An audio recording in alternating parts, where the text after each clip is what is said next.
Welcome, ladies and gentlemen, to the most watched YouTube channel, Iron Dog 63. Wrong. Well, maybe, I don't know. Hey, it's me. I see you guys have been busy. Hmm.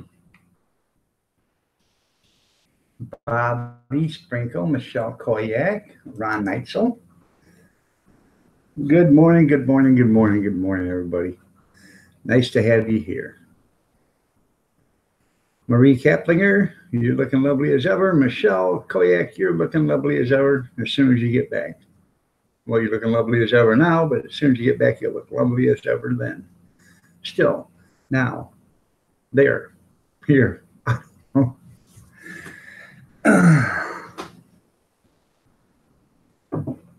Wake Up Wednesday.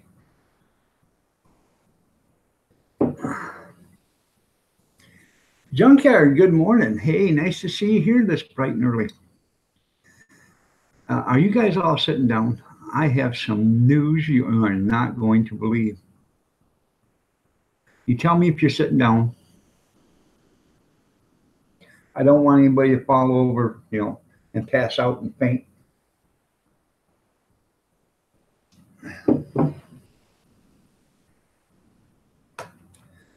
Um, now that I'll give you a chance to sit down. I went into, you're sitting, okay. I went into the bedroom last night and was watching wrestling. Now, wrestling goes on from 8 until 10. I don't remember watching the rest of wrestling. Around 9:20, I guess, was the last time I looked at the clock. And I didn't wake up or anything until, are you guys sitting down? 4:45 this morning. I didn't wake up at all. For a few minutes, I thought I died. I had to pinch myself to make sure and then when I woke up, I wonder what time it is. First thing I did is look at the clock and, wow, this can't be right. It's 4:45. I'm usually up 5 times by now. Yeah, evidently, I told her yesterday, man, if I don't get some sleep, something's going to happen. I'm not sleeping, and I actually got, I don't know, 6 hours of sleep somewhere around there. That could have been, Ron. I don't know. All of a sudden, the lights went out, and I was asleep.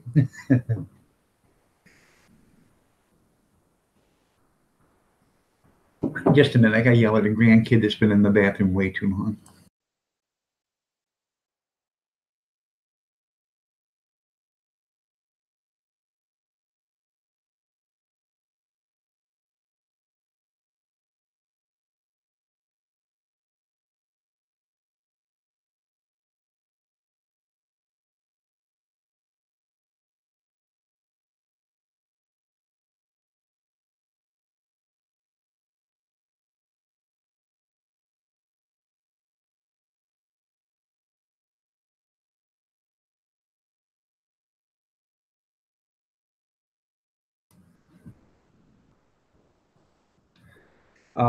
You woke up at 2:50. Well, I probably wouldn't have woken up even then, but there was an alarm going off in another room that had been going off for, when I woke up, it had been going off at least 10 minutes. My boy's alarm. So I come out here, I made coffee, and he's sleeping on the couch. He had his phone. He went and got a tattoo last night, and then he didn't get home till, I don't know, he wasn't home when I went to bed, or when I passed out, or whatever you want to say. But he was laying there on the couch, and I made coffee. I went to the bathroom. I come in and turned on the computer, and the alarm kept still going off. I went in there and said, "Are you kidding me? You can't hear that alarm?" It woke me up. No, I can't hear it. I said, "I think you better turn it from that soft melody to, something that's ear piercing."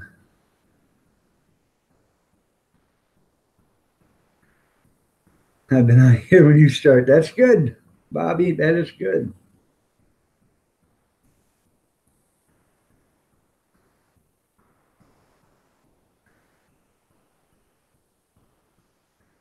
That's good.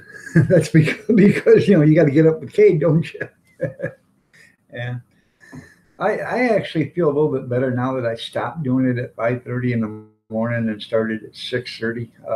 That 5:30 stuff, man, that was until when I had my surgery. That's when it started to peter out. But that was really starting to. I mean, I enjoyed the 5:30 stuff because I got to talk to people from other countries, and and I still enjoy talking to people from other countries. But man, it was just a lot of nights, 2 o'clock in the morning, I was still up, and I never set an alarm. I was up at 5:30, down here doing a show. So thanks for the warning. We'll dress better.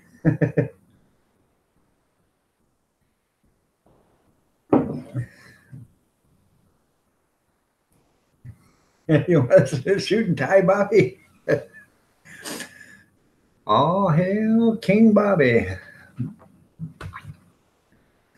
I was watching part of your live stream there yesterday, there, Bobby.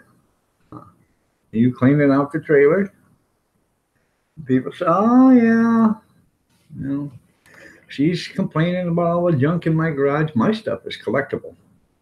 Right now, it's out there collecting dust. And it's antique because it's getting older and older by the minute. So she tells me I'm just like her grandpa, a hoarder. I said, hey, there ain't nothing wrong with making sure you got what you got. Basically, if somebody needs something, I probably have it. So, it's just a nice thing to have, It's nice to be able to walk out to your garage and say, hey, I need, a half a dozen self-tapping screws 3/4 of an inch long. And you walk out there, pull a drawer out, and there they are, So, or I need a lunch table with a sit 12 people. You walk out to the garage, you open up the door, slide it out there on the concrete slab, and open it up. There you go. Or, I need a hot dog cart. Oh, open the door, slide it out of the garage, and there you go. So,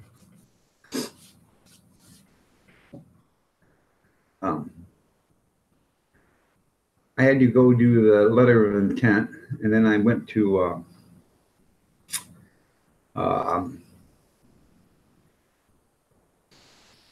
one of the thrift stores, and they had a bunch of round, dressing pans that you put, steam tables or whatever, that you put your salad dressing in or your little soup.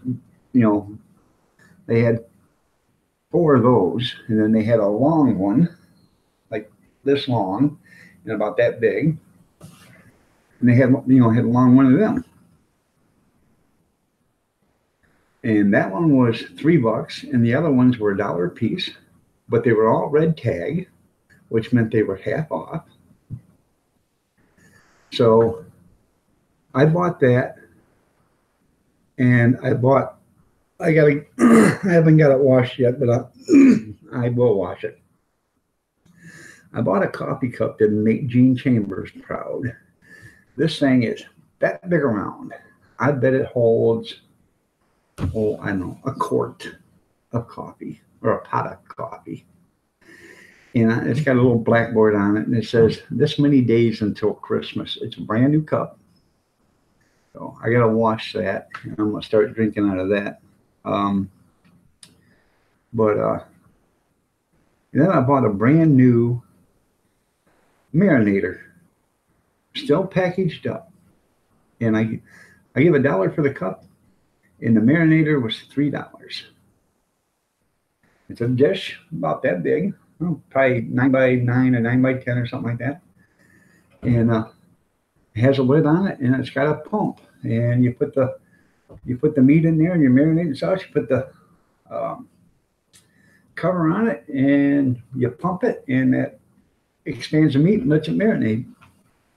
$3, brand new. I wanted one of them roller marinators that you can get for your vacuum seal, but I can't afford anything like that right now. So That's the thing to do with jerky is you marinate it and then, do your dehydrating on it. Good morning, B&J. Nice to have you here. You got a few things to fix on the trailer before you sell it? How's the floor in it?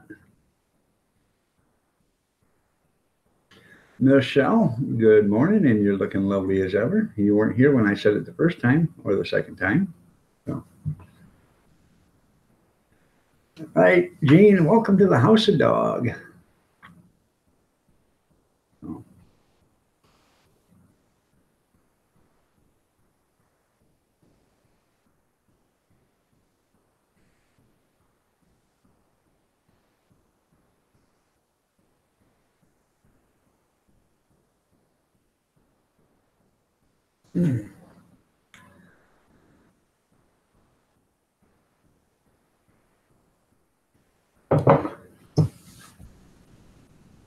So, anything new with anybody? Anybody have any babies? Anybody get pregnant? Just lovely. Help, huh?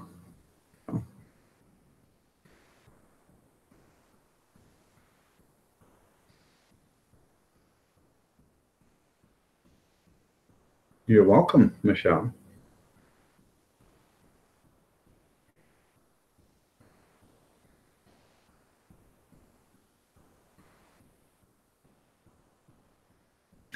I'm just wondering, you never can tell. I don't know what happens in you guys' private life. Somebody very well could have got pregnant yesterday. No, I don't know. I know it ain't gonna happen here. So I did do a video yesterday of that mock turtle soup. It's not bad. Really, it's not bad. It's got a little vinegary taste to it, but I would eat it again. So.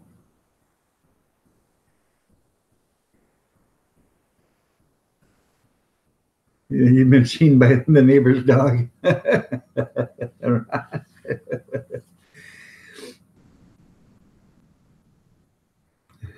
That didn't work either. Reverse the charges. That's funny, Gene. If somebody was in here young, they wouldn't even know what you're talking about. What do you mean reverse the charges on operator? No. The Jamin Show. Good morning. Nice to have you here.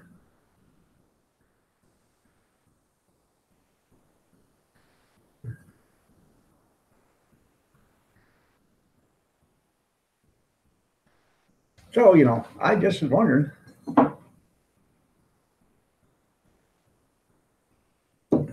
I know it wasn't me because I don't remember nothing after 9:30 last night. So.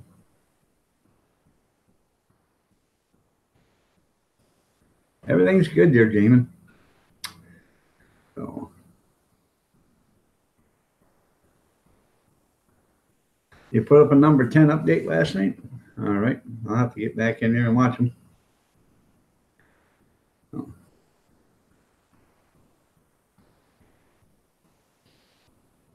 Right before the live stream started, I made a pot of coffee. And I thought, what the hell's going on? I poured me a cup and there's stuff floating in it. And for some reason, the water's staying in the basket, not running out. I thought, oh God, now I got a mess. So I ended up grabbing one of them steel containers that I bought yesterday. I washed it. And it was sitting in a strainer, so I grabbed it and I brought it over there and I got a screen filter for doing my wine stuff. So I grabbed that and then I started pouring the coffee through that, screen filter to get all the coffee grounds out of there. It wasn't much, about a teaspoon, but I don't know why it overflowed and went into the coffee pot that way, but I don't know. I'll have to check. So.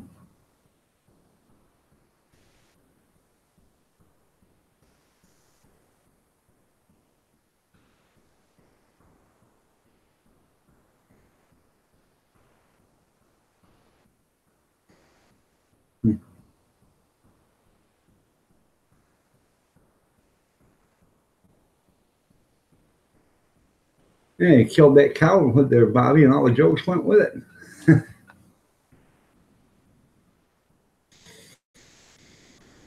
He didn't mean to kill it. He just milked it dry. So,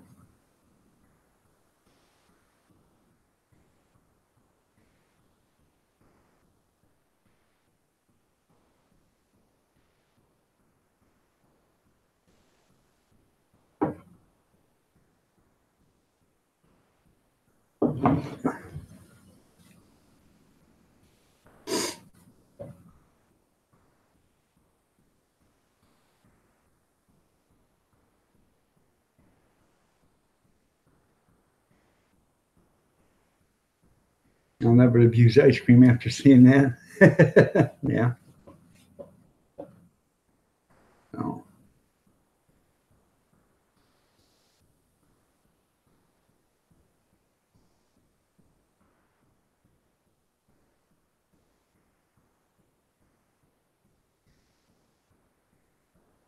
Bobby is a funny guy, though, isn't he?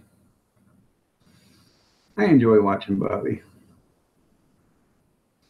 You never know what he's going to do next. You don't know if it's going to have the fire department or if you're just going to have to sit on a pillow and start laughing because you're jumping up and down because it's so funny. Not yet there, Ron. I didn't even work on it yesterday. I had some other stuff to do.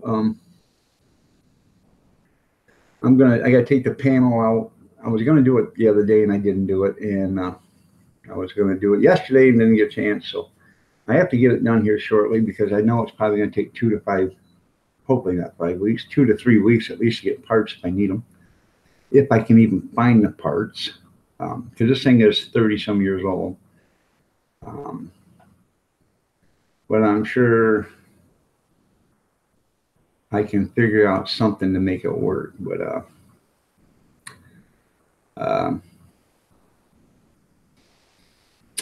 I just got to take the panel off and check and see if I even got electricity coming through the cord. It's not a heavy duty cord, so I don't think the cord is bad. It could be the switch, and if it's not the switch, then it's got to go to the temperature setting. And if I have power coming out of the temperature setting, then it's got to be the element. So it's not doing nothing there, Gene. I plug it in, it's not getting hot, nothing. So I didn't check it with my electrical tester, so I'm gonna have to do that. The blue thing, how you doing, man? Nice to see you here.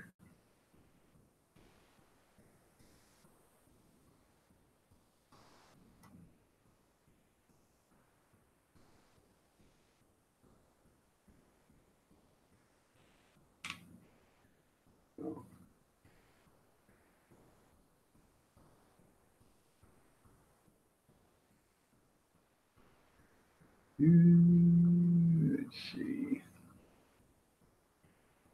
There we go.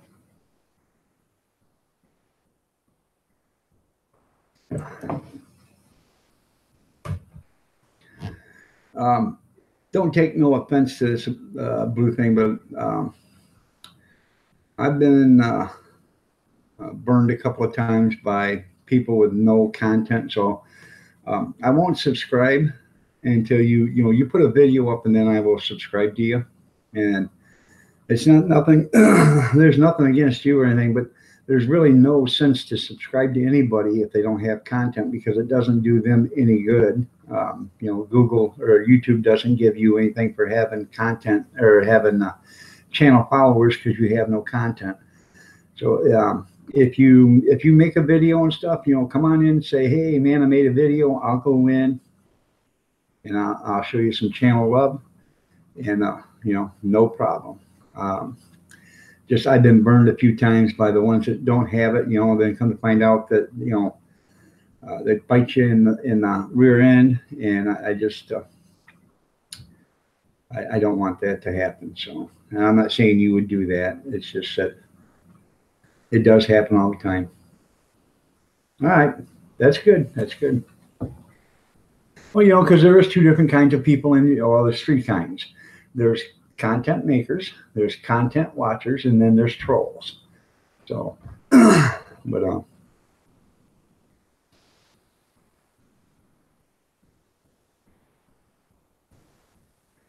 okay, just a second there, Ron. It's not really his website. It's the guy the friends of his, um, but I'm sure they can help you.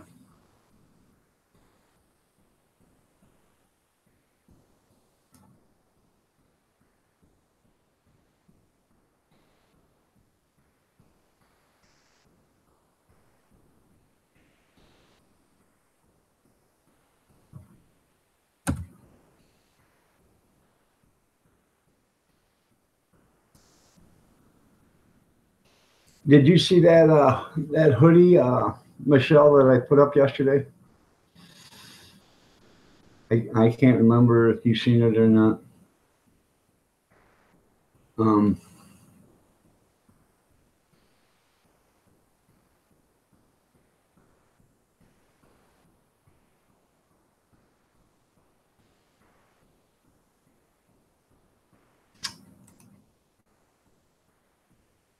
I went in and I made a new account.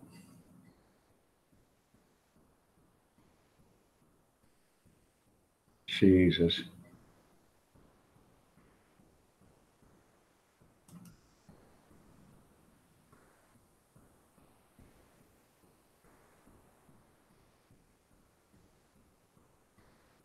Anyways,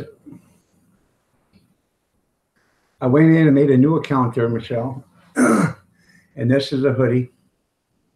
And you can get it that color. That's pink, white, or charcoal. And then t-shirts is white, pink, or white charcoal, and or white, gray, and black. This is a sticker. And you asked about long t-shirts. Right there's a long t-shirt. And that's $13.50. The unisex tank top, that's for men or women. That's $13. And the coffee cup is $8. So the t-shirt is $10.50. The stickers are $2, and that sweatshirt is $20. And I basically am not making nothing, anywhere between 3 and 5 cents on each item, because it ended in like a, hold on a second.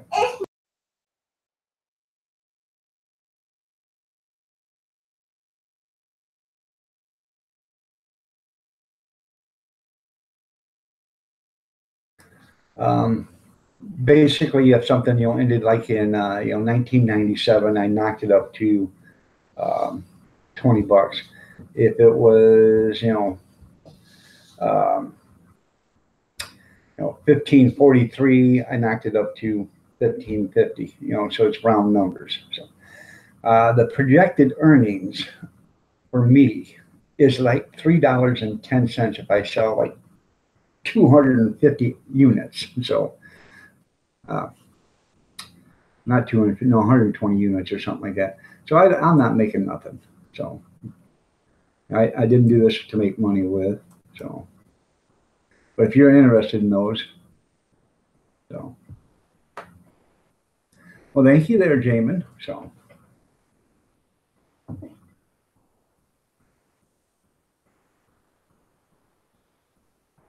And I like I said, I lowered the prices right down to the bare minimum.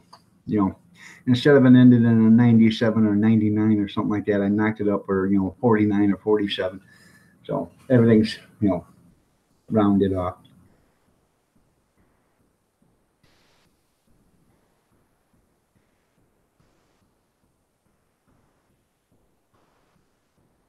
The sale goes until Friday, and then I'm going to go back in and reopen it. I could only open it up for 3 days at a time on this one, But now I think I can, when I go back in, I can open it up for 21 days. So I'll keep going back in and reopening it. So.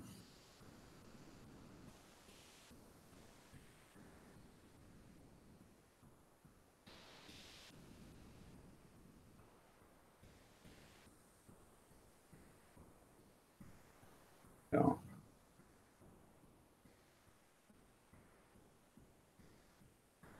Yeah, they are great quality products. I've only sold one.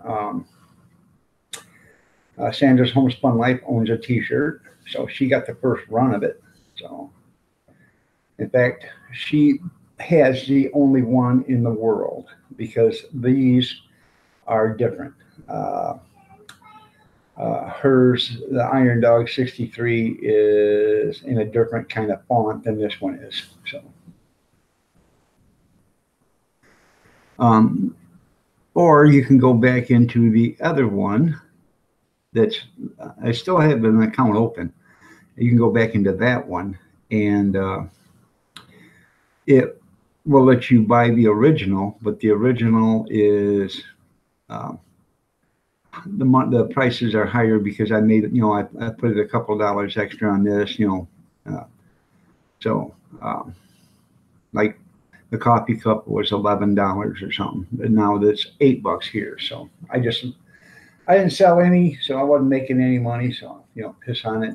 If somebody buys it, and I'm just happy they got the Iron Dog stuff.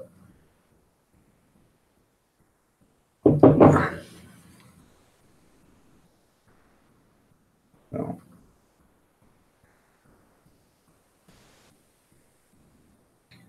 you're welcome.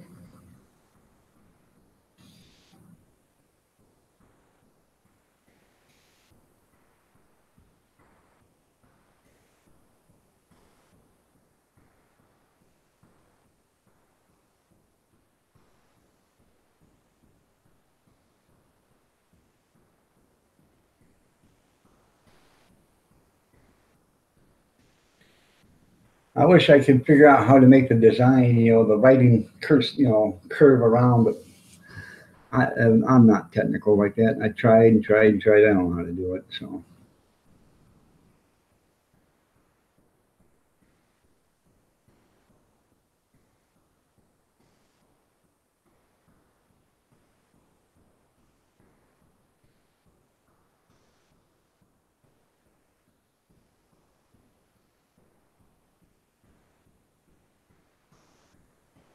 Anybody remind Bobby not to get on the bus and go back to school? I don't know if they did or not. Tammy have to go to school. Bobby, this is the last time I'm going to tell you, quit riding that bus to school. Cade's okay. He can get to school himself.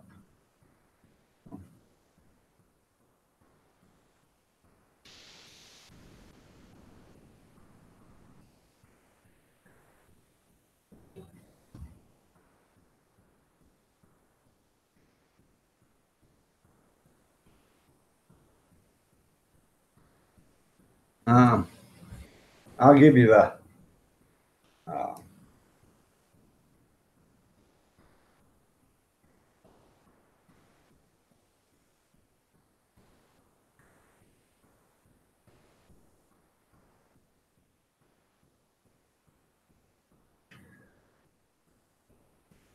I hate it when it does that.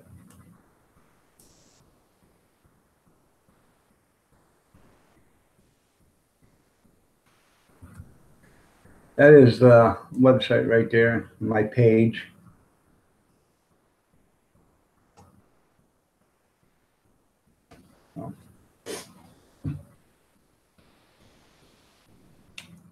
You did get that, didn't you, Ron, for the Aurora Capital? That's up there too.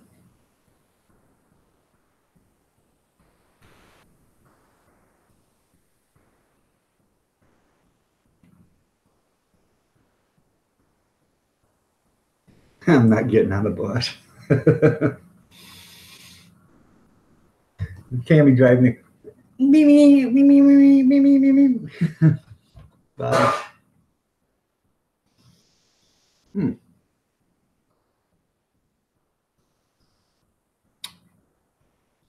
what that was. Oh, well.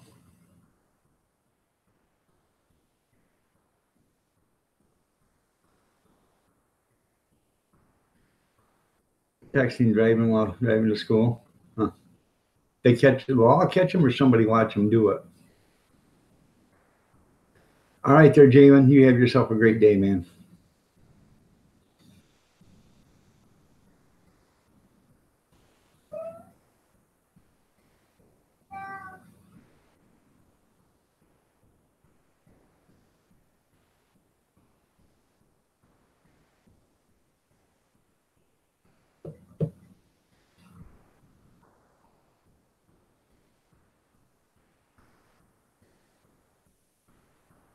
Had a video of it?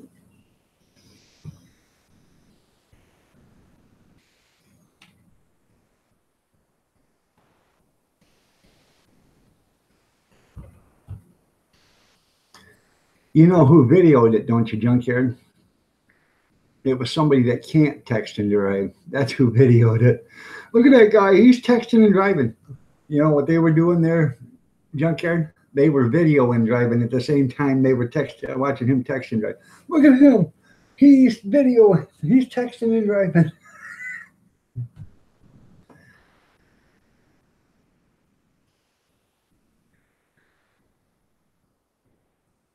Was he driving a bus at the time or his own personal car?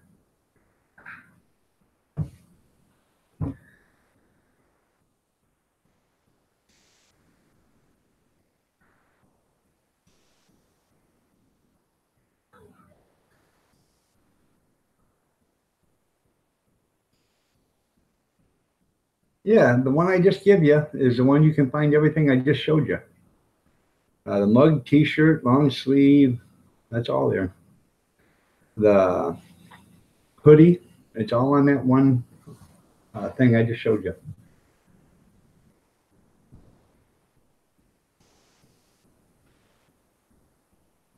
Oh, he was driving a school bus.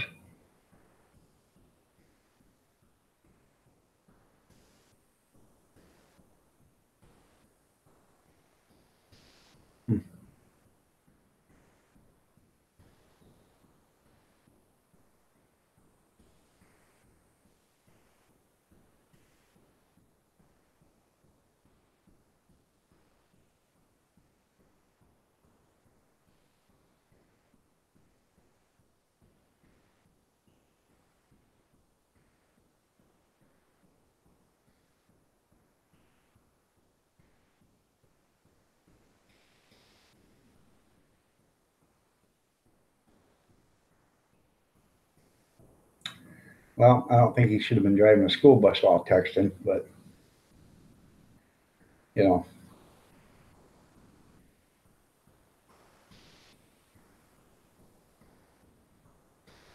there's a lot of people that can't walk and chew bubble gum, and those are the people that should not text and drive.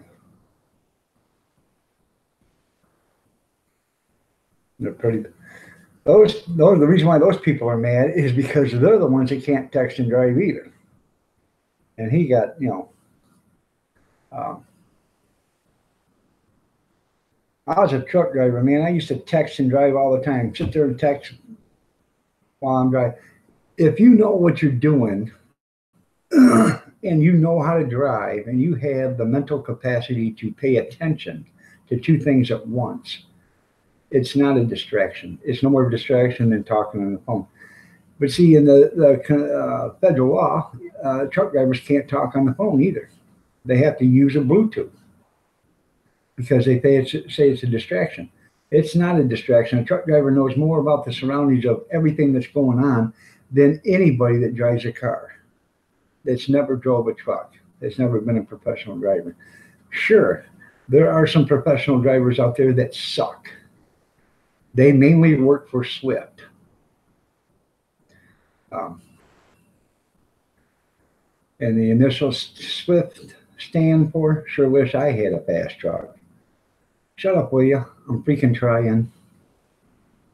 So that's, if you know how to, if you can drive a truck and you are a professional truck driver, that texting and driving, that's not going to be a factor. And a lot of people say, well, look at all the truck accidents. Well, a lot of things happen in these truck accidents, and the things that happen is 99.9% of the time, the newspaper doesn't report the accident correctly. They say truck hit or semi hits car, truck hits car in intersection. But what they fail to tell you, and because a lot of people just, oh my God, that truck hit the car, and then they go to the next page and they don't read about it.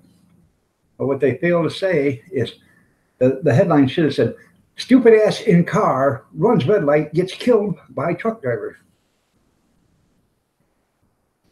That's what they should write. Then people would read the story.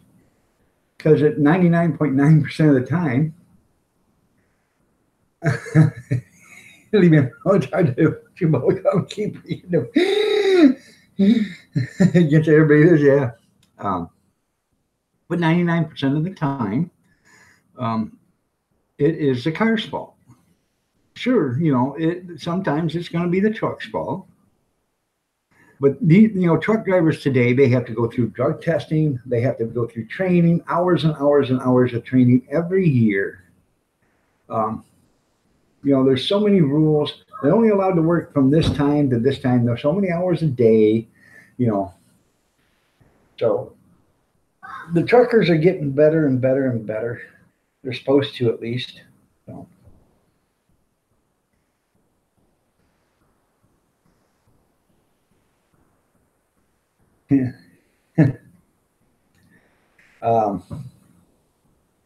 Slow wagon and fast traffic. That's right. Typewriter kept falling.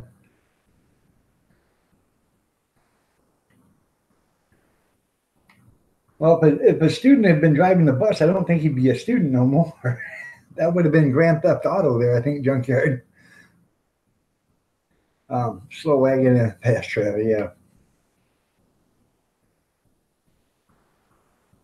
Hey, leave me alone. I'm working hard to learn how to breathe and walk too well. Going, I keep forgetting to breathe. Yeah. No, I never. No truck driver sucks. No, I never said that there, Bobby. I was a truck driver. I was a garbage man for 20-some years, 25 years. I drove a dump truck for a year and a half, and then I drove I pulled a 7-axle roll-off trailer, an 8-axle open top trailer, and then doubles. So.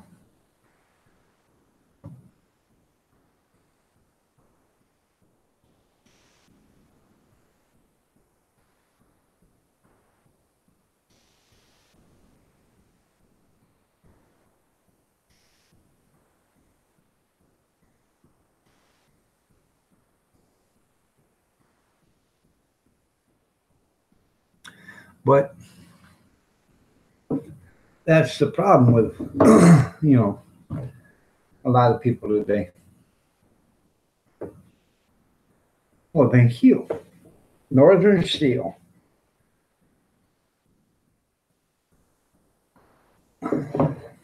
My brother-in-law actually gave that to me. He used to work for him. So. That's the same one that passed away the 28th of February. So how are you doing? So what? Nice to have you here.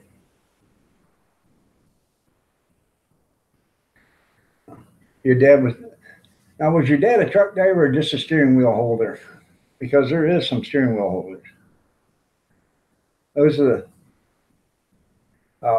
I worked for a factory, and this woman come in, and she said, "Is there anybody here that can drive a truck?" And I said, "Well, you can, can't you? You're the one that drove it here."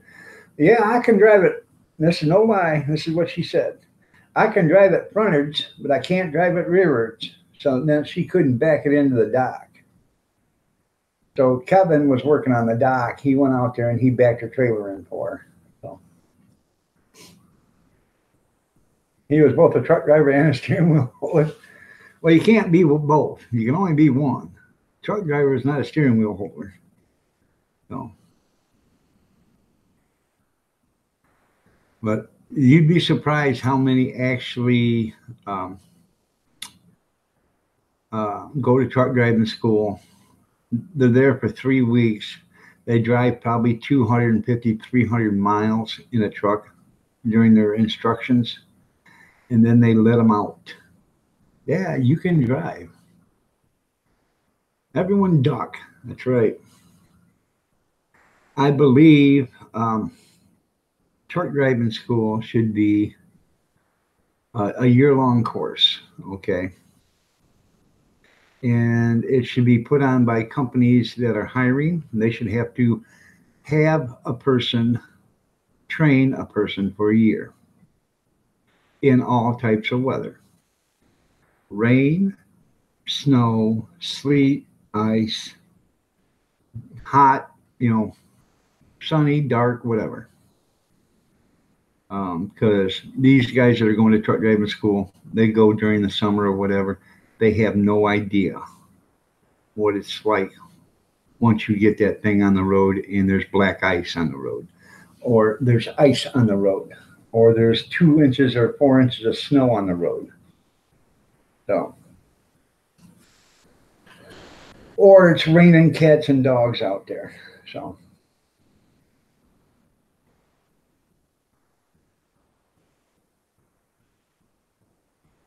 yeah. So,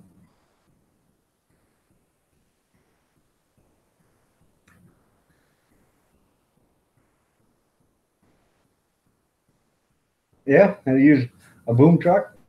Yeah. So, Zero Fox Given. I used to run a boom truck when I was working for the garbage company. That's how we delivered garbage containers. Had a great big boom on it. You went over and you chained the container up, hooked it to the hook, and then you picked it off the truck, put it wherever you wanted.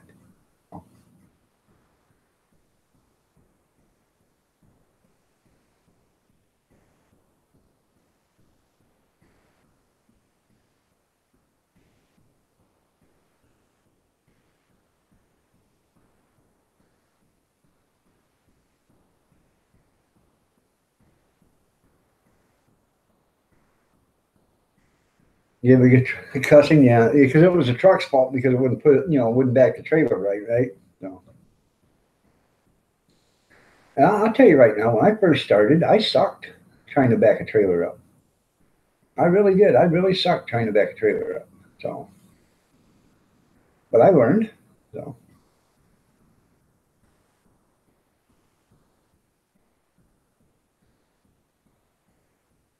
couldn't back it up. Yeah.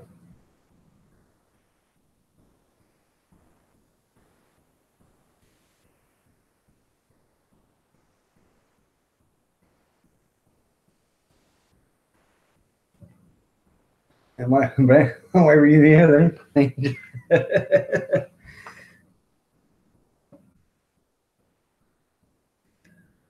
Yeah, they are hard.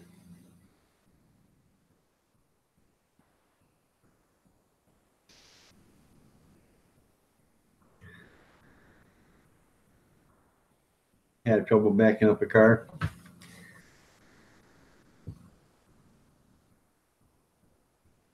You know, if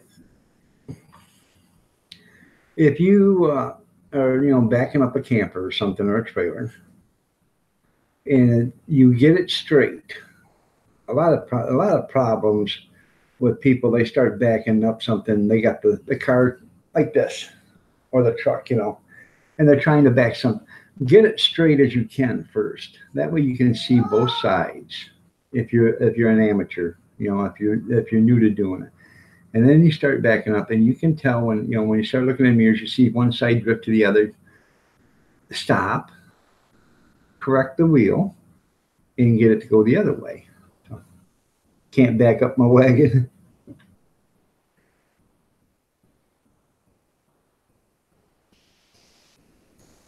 Well, that's what the trucks are for. Do tree trimming. I used to do tree trimming all the time with garbage trucks, man.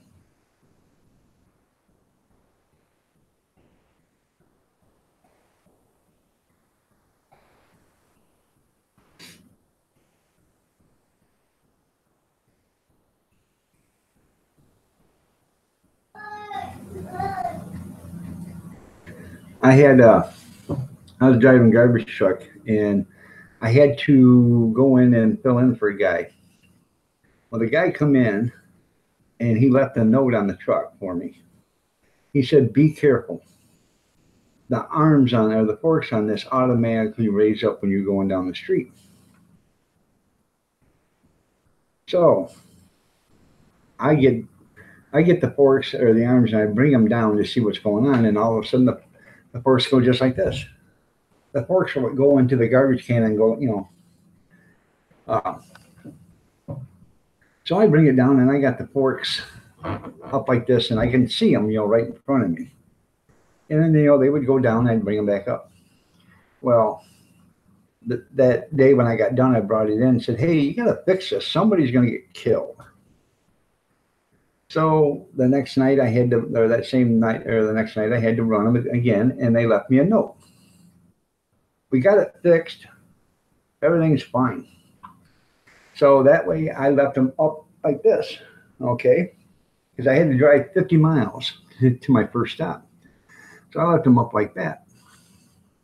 I get going down the road, all of a sudden it was like the 4th of July. I caught a high tension wire. I mean, there was sparks all over the place. I quickly got away from there, lowered down the forks, and here are the arms, and here's my fork standing straight out. So I bring them back up, and I do the whole day, and I come back in. I said, "You guys didn't fix jack." And then I called the boss as soon as he got there and said, "Hey, man, I don't know if the wires are down or what, but it was a light show out there." He said, "You didn't stick around, did you?" I said, "Hell no, I didn't stick around." He said, "Good." Because you hit a wire, it's like $10,000, man. Because they charge you up the hiney. Oh.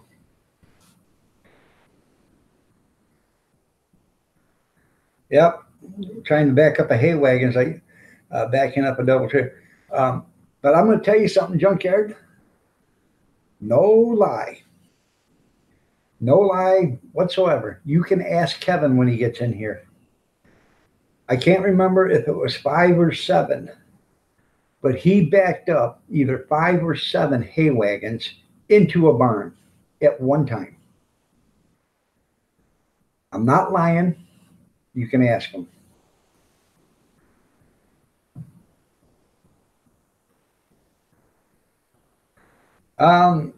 Probably, but I was going so fast that just touched them, but it was enough.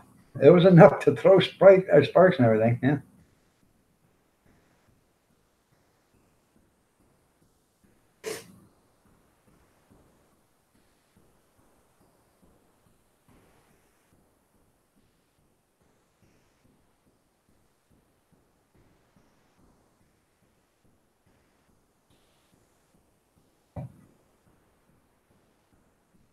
And he was, I don't know, 15 or 16 at the time when he done that.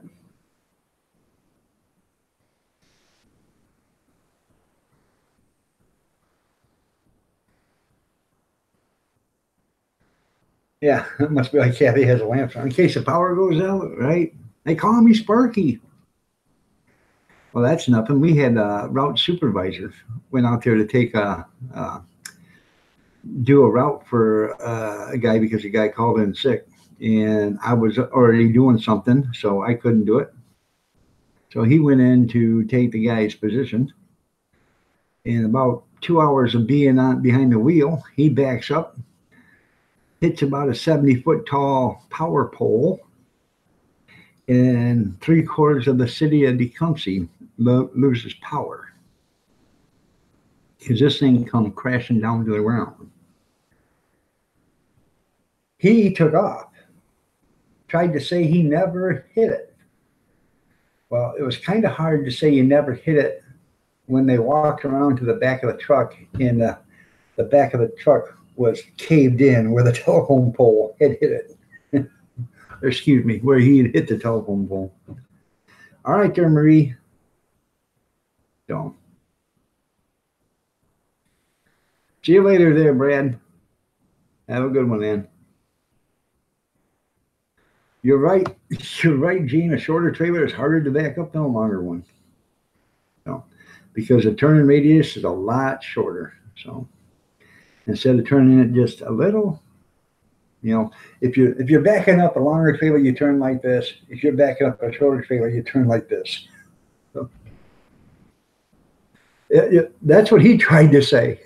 He tried to say it was a pole's fault, and I'm sitting there laughing.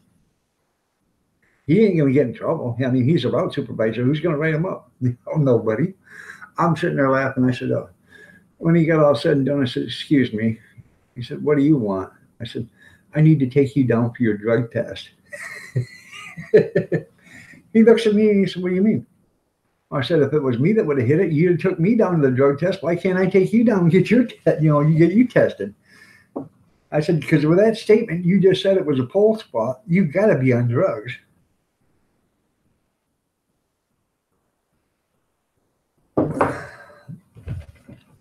No, yeah. We called him Sparky for about 2 years.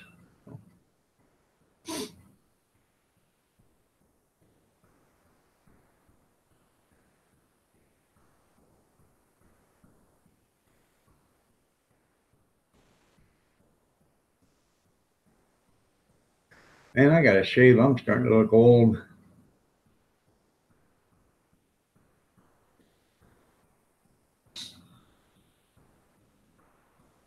Oh, yeah, it makes a lot of difference.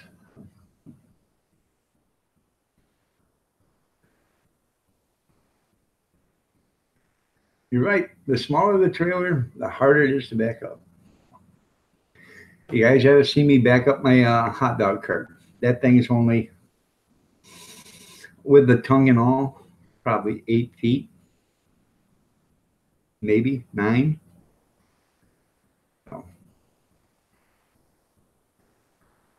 And you can't see it on either side of the car going down the road. I left the flat or the umbrella pole, half of it on or in the cart. It comes in 2 sections, so I left the half of the umbrella pole there, so you can actually see the umbrella pole through the back window of the car. So you know where it's at.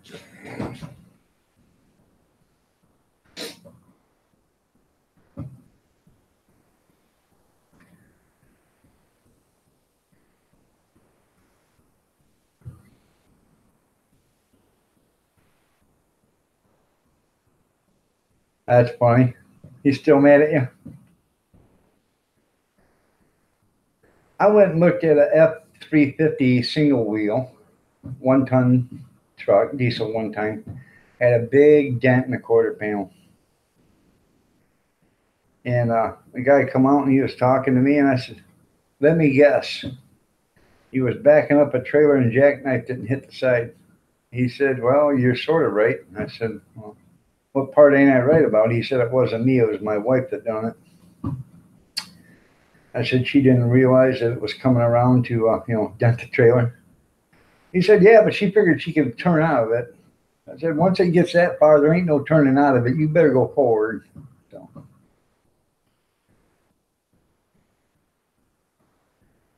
now it's 12 feet. Makes it a lot better now, huh?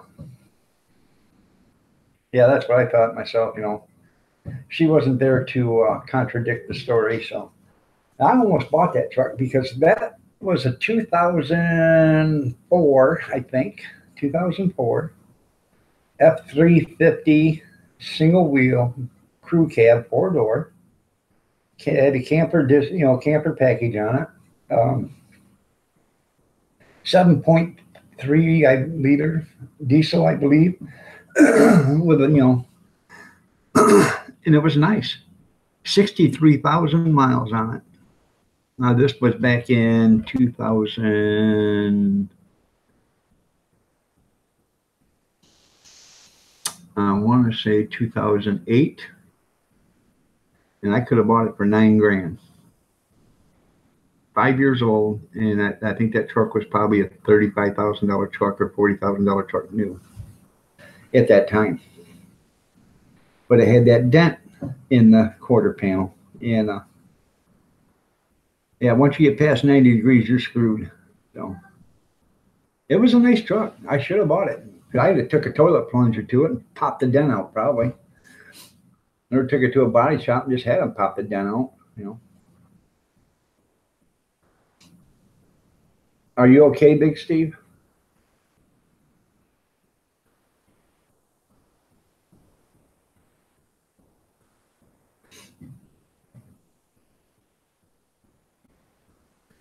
What was your nightmare about?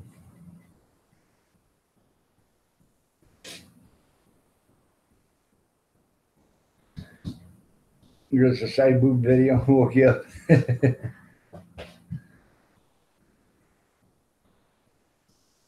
No.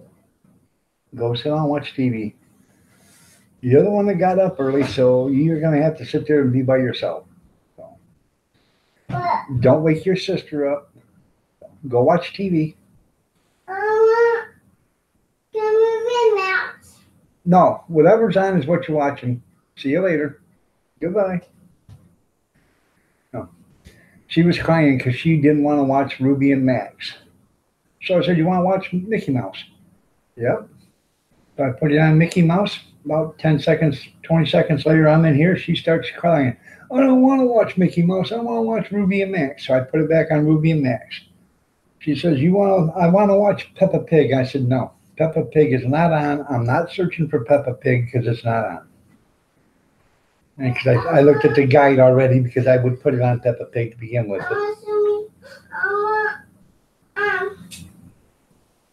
I want you to go in there, sit down, and watch TV. Thank you.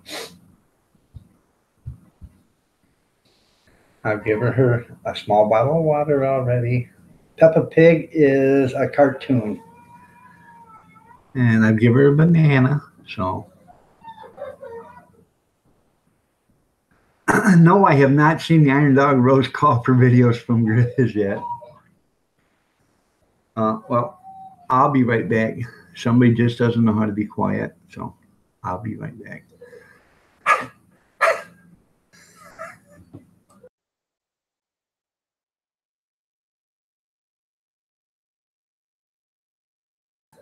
Just a second, I got to see what her problem is.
All right, I'm back. I'm sorry about that. The Arizona Ghost Rider, by the way, good morning. I forgot to say that to you. Nice to have you here. Relic Plays. You had an interview today. Good. Hopefully everything goes good with you, Relic. You hate dreams? Well, I missed what you said about it. Oh, you can't tell me the dream. Okay. Yeah, drink more, Steve. It helps you to turn it off.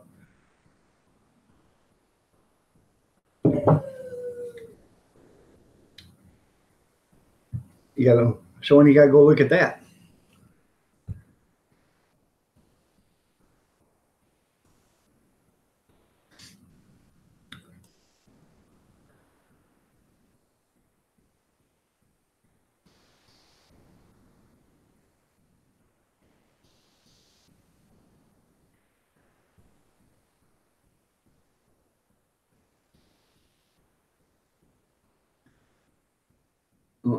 Well, if you're leaving there, junkyard, see you later. But oh, wrong.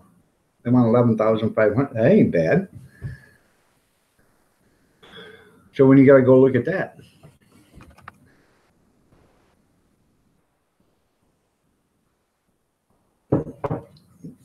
It's not a bad price unless it's in the ghetto. So, then it costs you that much every year for security to keep it safe. So.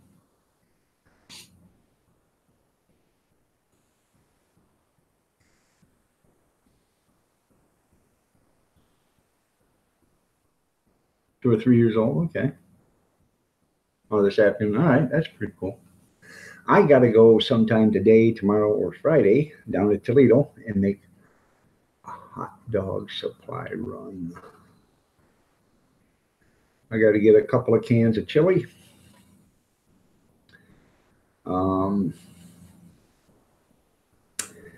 Enough buns, probably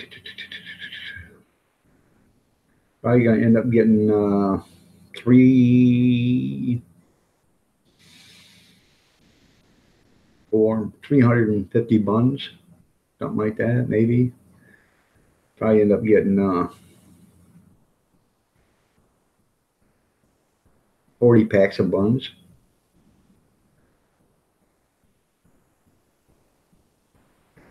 Do 60 or so miles. Well, it probably cost you $5,000 to jack it up and get it on a trailer. The move probably be about $10 a mile. After that, probably $11,000 or $12,000. But if the building is worth $30,000 or $40,000 and you got a place for it, well, that's not a bad deal. You save $10,000, $12,000 doing it. I don't know exactly what it's going to cost. If it's if the building doesn't have a cement floor in it, because they have to put a floor in it in order to jack it up, so that's going to be an extra cost. If it doesn't have a floor, if it does have a floor in it, then that's not an extra cost. So I'll tell you something that years ago, Alabama Bushcrafter, good morning. How are you doing? Nice to have you here. Years ago, my grandpa, my mom's dad, moved 2 houses.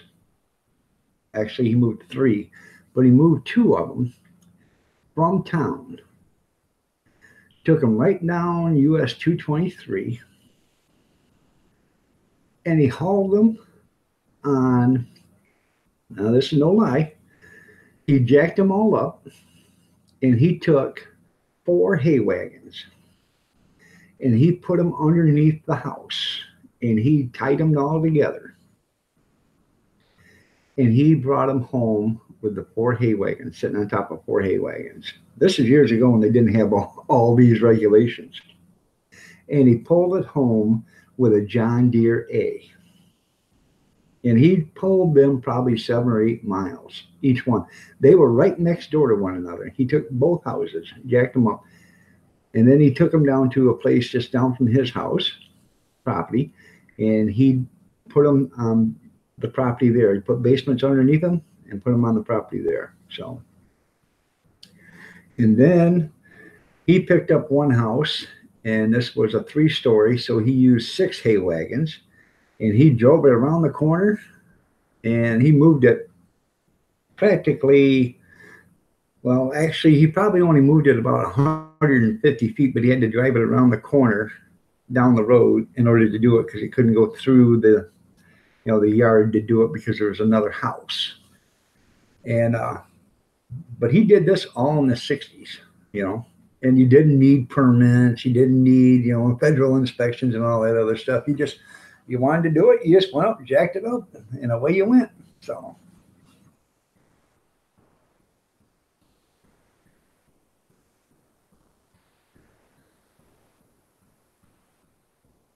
How big is this thing? 16 by 33? Oh, it might not be that bad. Are you talking like a storage shed? Is that what you're talking about? Or a storage barn? If you're talking about a storage barn, hell, ain't that bad. I thought you was talking about a building that they had to actually jack up off in the foundation and all this other stuff. You could probably get it moved for $1,500, $2,000 because they'll just slide it back up on the back of a trailer, a lot of times. That's how they deliver them. So, Angel Munez, how are you doing? Nice to have you here.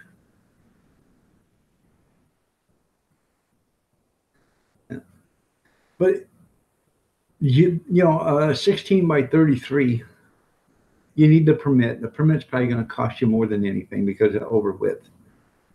But if they put it, if it's one of them barns or storage buildings that they make now that they deliver, it wouldn't cost you that much to have it moved. I don't know, probably less than $3,000 or $4,000.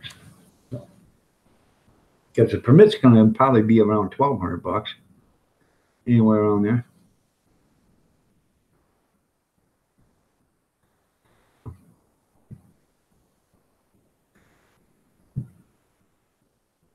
I threatened to beat him, not feed you.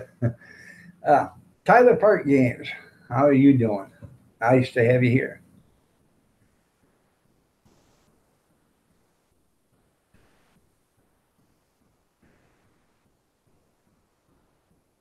Well, I've been doing it for a year, and you just got to go in and more than doing a question and talking. Okay, you just got to go in. You got to have good content. You got to be willing to do videos and put yourself out there in order to get it. So that's how you get channel followers.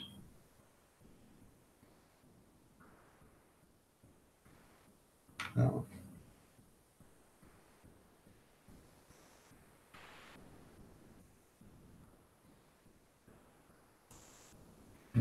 Check your channel out real quick.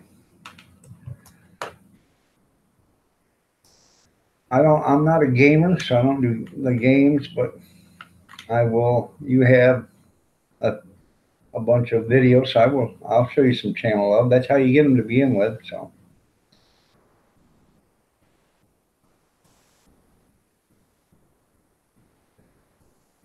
I'm not having a panel today there, Angel. So I'm the best patrols, that's right. Yeah, you probably, if you're talking like a storage building or one of them barns, yeah, $2,000-$3,000. I wouldn't think it'd be more than 5,000 tops, and that's because of the permit and the mileage and stuff. But because you are over width, 16, you're 7 feet over, or you're 7 feet over width. So they have to, they have to move it in the morning during daylight hours. So, and the best thing to move that probably would be on a Sunday when there's less traffic. Well,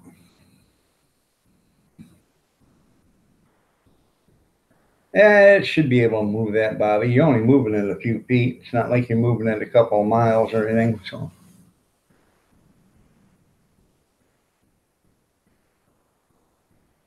that's right. If they're watching, it still counts. No porches, okay. Conventional built.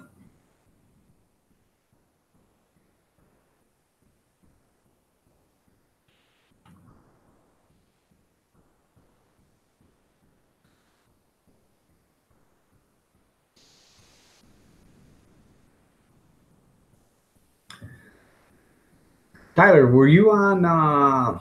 Were you at Mother Nature's this morning? I thought I seen you there this morning. I was at Mother Nature's this morning. I was on her panel this morning for a few minutes. I went in to say hi and tell her that she was looking lovely as ever. I was on there for about 10, 12, 15 minutes, something like that. I couldn't stay because I was getting ready for this one, but I just went in to tell her hi and that we appreciated her doing the birthday live stream for me and Kevin. So, and I don't know where he's at. So,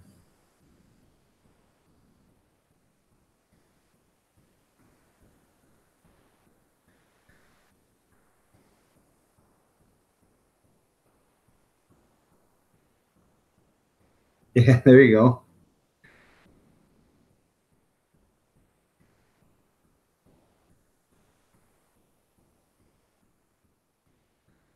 Yeah, if you're going downhill, back it down.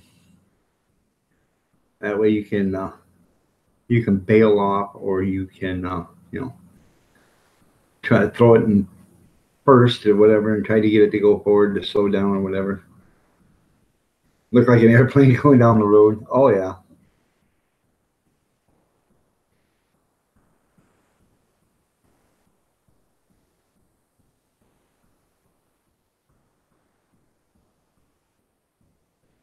Okay.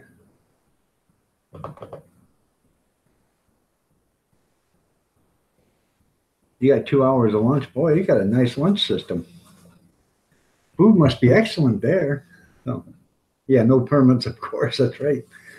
Yeah, who needs them pesky permits? That's just like them license plates. Now we in Michigan, we got permanent plates for trailers. You can put a permanent plate on your trailer. You go right to the Secretary of State, you order a permanent plate for your trailer, you mount it, bolt it right on. Oh, you got more than one trailer? Huh. Well, guess what? If you go buy a permanent plate for a utility trailer and you have 5 utility trailers, you only need one plate because you know what? They don't count what trailer it comes on. They don't know what trailer it is. It's a utility trailer.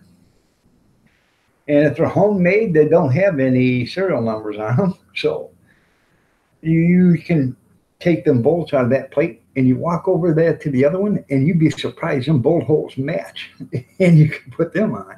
So Josh Babcock, how are you doing? Nice to have you here. Oh. Isn't that funny how stuff changes when by the time you leave and to the time you get there? Like Hannibal Smith would say, I love it when a plan comes together. So, but that's the thing. I used to I had a friend, he passed away, but he used to take his plates off his semi and put it on other ones. I said, they're going to bust you. He said, no, they won't. I said, why won't they? He said, because them plates have to go on that truck. I said, why do you think they have to go? Because the bolt holes match up. I said, go ahead and tell that to the cop. Now, the company I worked for, the last company I worked for, they were out of Toledo. I said, hey, go to Michigan, get yourself an apartment for 1 month in a post office box because you got to have an address, a physical address. Go get you an apartment, rent one for 1 month, or rent a hotel for 1 month, and go to the Secretary of State's You have 20 some trailers. You can buy permanent trailer plates for these trailers. I think it was only $200 a piece. I said, you never have to buy another plate for them ever. I thought that was a good idea, so they went and done it. Because they were paying, I think, $165 a year to renew the plates that were on them. So, after 2 years, they saved all the money. So.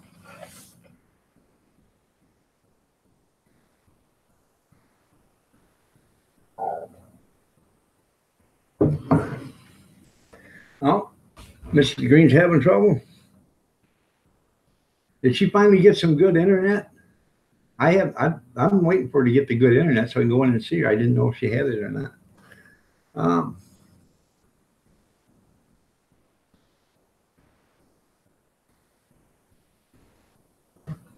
I had a 1982 Chevy pickup with a square front,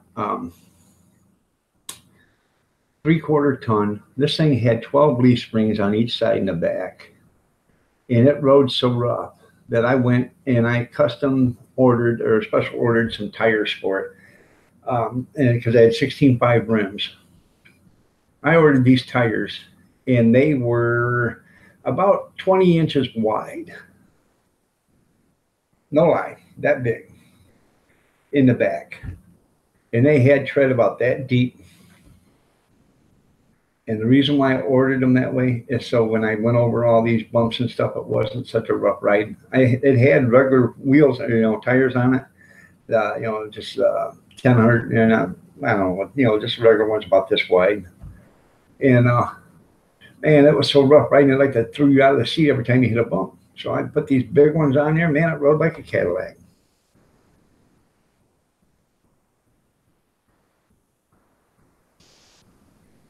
That's good.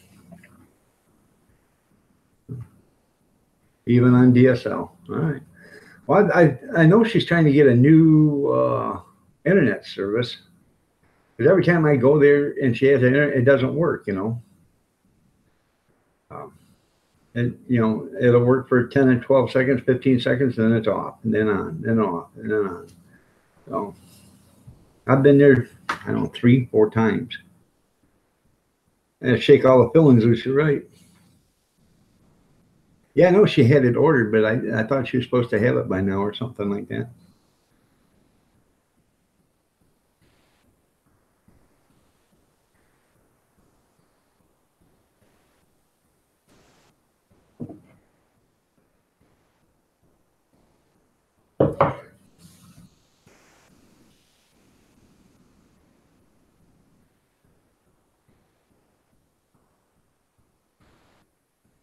Yeah, it's Mrs. Green Thumb out of Canada. Oh, I don't understand why people got to be that way. Why do you got to be obnoxious, hateful, spiteful, just downright rude to one another?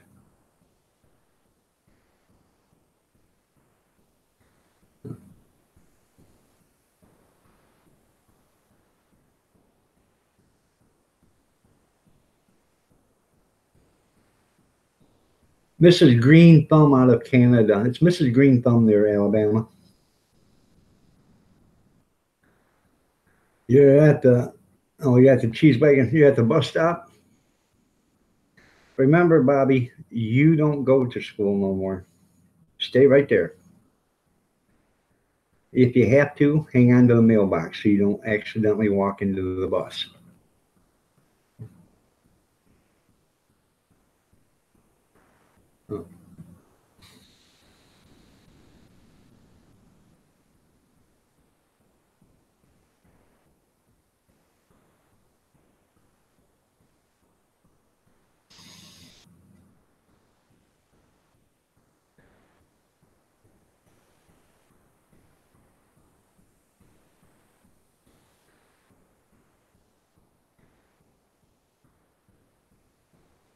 Yeah, we don't need that.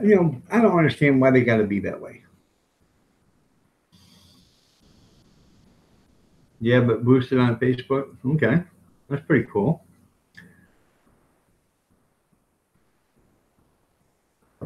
Yeah.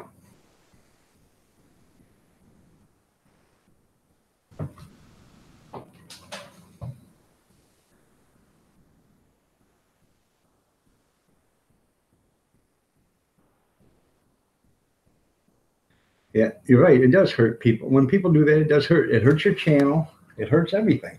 So, some people say, man, I'm not going in there. Look at all that stuff that happens all the time. All right, there, Alabama.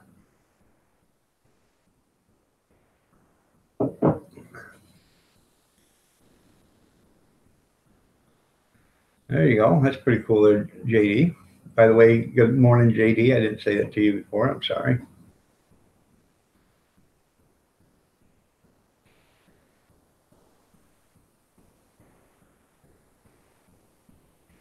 That's right. If you don't like it, just go away.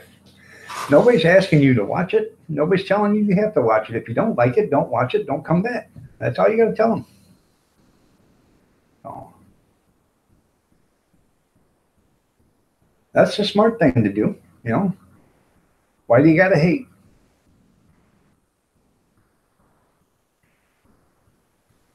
Oh, good morning, JD.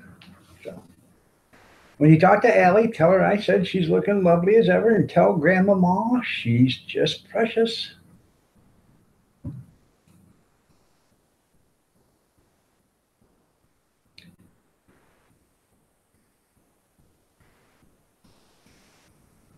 So, anyways, I gotta go to the Toledo and make a hot dog run. I gotta go buy a couple cases of sausages. I think I got enough hot dogs. I ain't for sure. I might buy another case of hot dogs while I'm down there. They got this big event Saturday, and they were telling me last year there was 300 people still there at 11 o'clock at night, and they were all hungry, and nobody was there with food. So I'm gonna try to be as productive as possible. So.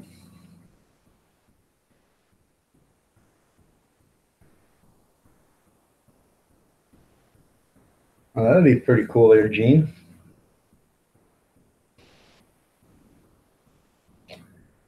So, I ordered hot dog buns for the footlongs yesterday. So we're going to try that.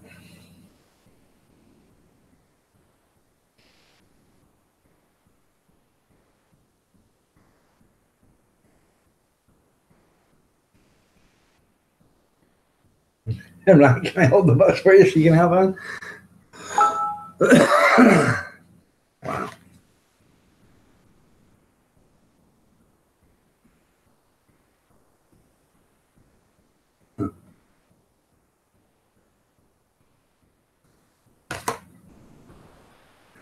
Welcome back, Alabama.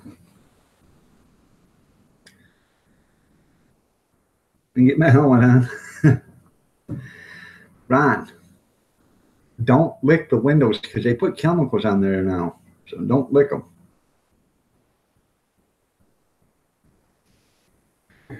I'm just having fun. I wouldn't make fun of anybody like that. I'd make fun of Ron, but special needs people I don't make fun of. I don't think it's right. So, but Ron has his own special needs. Oh.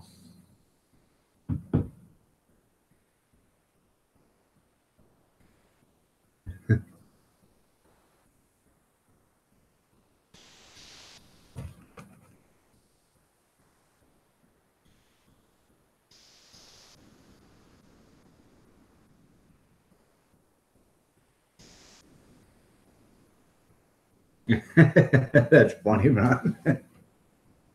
Yeah.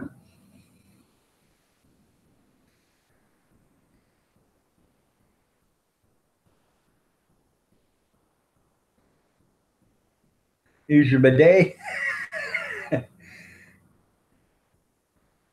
Talk to me, baby. Oh, yeah. You are now sitting comfortably. Here comes the flood. As long as it doesn't have the power wash system there, Alabama.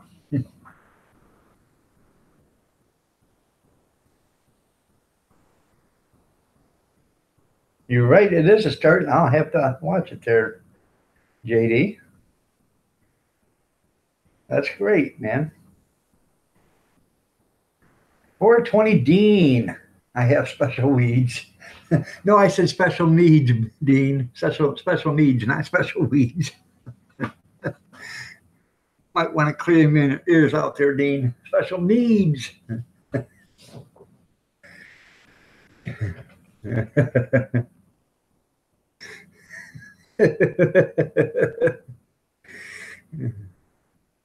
Yeah, don't use that garden. Yeah, don't use the garden hose if it's been sitting out in the sun too long. It could be a hot experience. Isn't that funny how hot that stuff gets, man? It damn near boiling inside the garden hose, you know, how hot it gets. But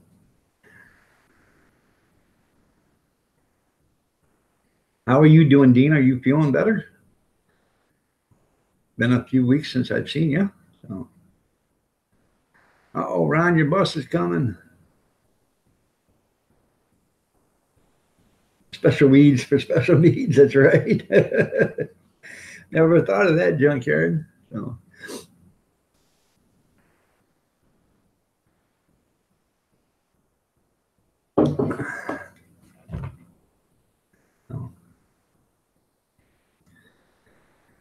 First time I actually ever seen Dean, he was doing a live stream. And it was like, I don't know, 3, 4 o'clock in the morning, my time. And I'm telling you what, this man was wasted. I was laughing my ass off. I didn't think he was going to be able to stay awake long enough to, you know, keep doing the live stream. And he went right at it, but you could tell he was so blitzed. It was pathetic, but it was funny. Oh, you haven't? All right. I thought you were sick. Okay. Sorry about that. Maybe that was the reason. I knew you were waiting in a hotel room because of something, but I thought you was waiting to get into the hospital or something. So yeah, you were drunk, man. So, but that was funny. That was probably one of the funniest nights I've ever seen. Hey, Alabama Bush. Woo! Was the water too hot there, Alabama, or did the pressure have the steam? What's that? The steam cleaner. Was the steam cleaner on?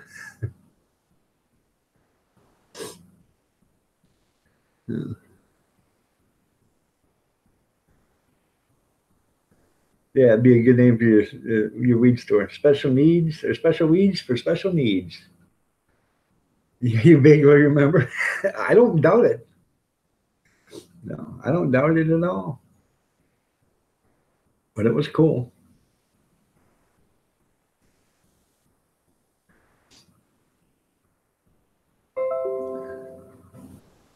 New from the Angry Amish. August is Peach Month Day. I didn't get a chance to read what it is, but it went off too fast.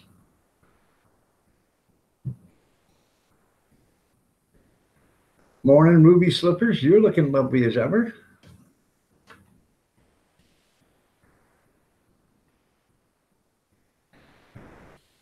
I want to go home. I want to go home. I want to go home. I was watching a documentary the other day about the Ruby Slippers that was in Grand Rapids, Minnesota.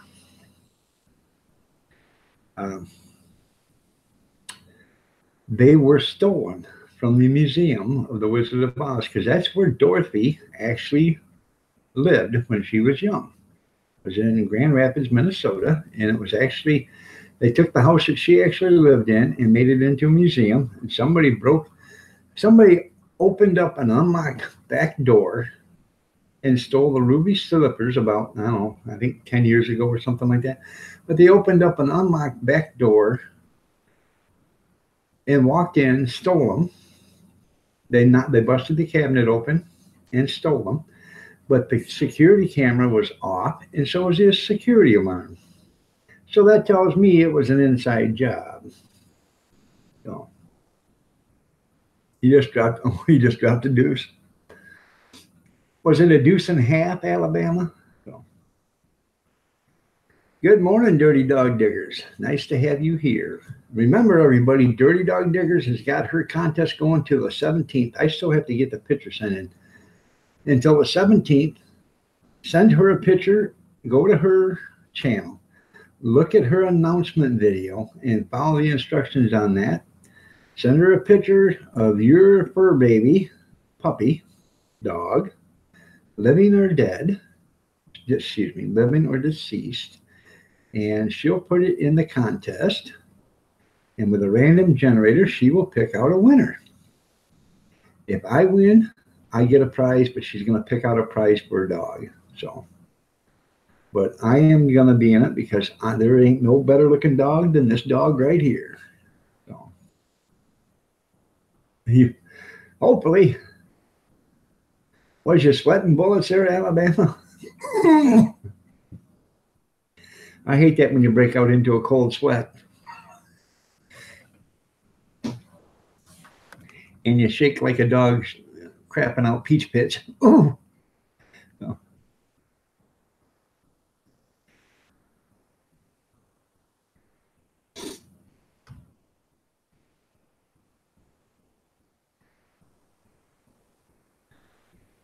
All right there, Dean, you have yourself a great day, man. Try to enjoy whatever's left of the day for you. I know you're out in Arizona or something like that, so you know your day's just starting too. You have a great one, man. If you don't have a fur baby, send a photo of Grizz. There you go.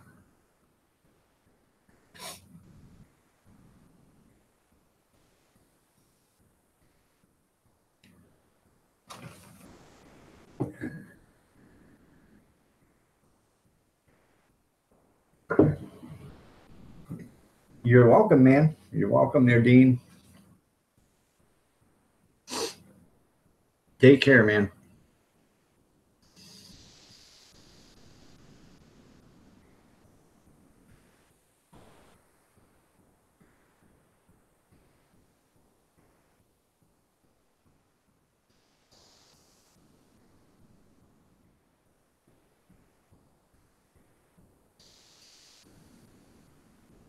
I'm a toker as well. 420. There you go.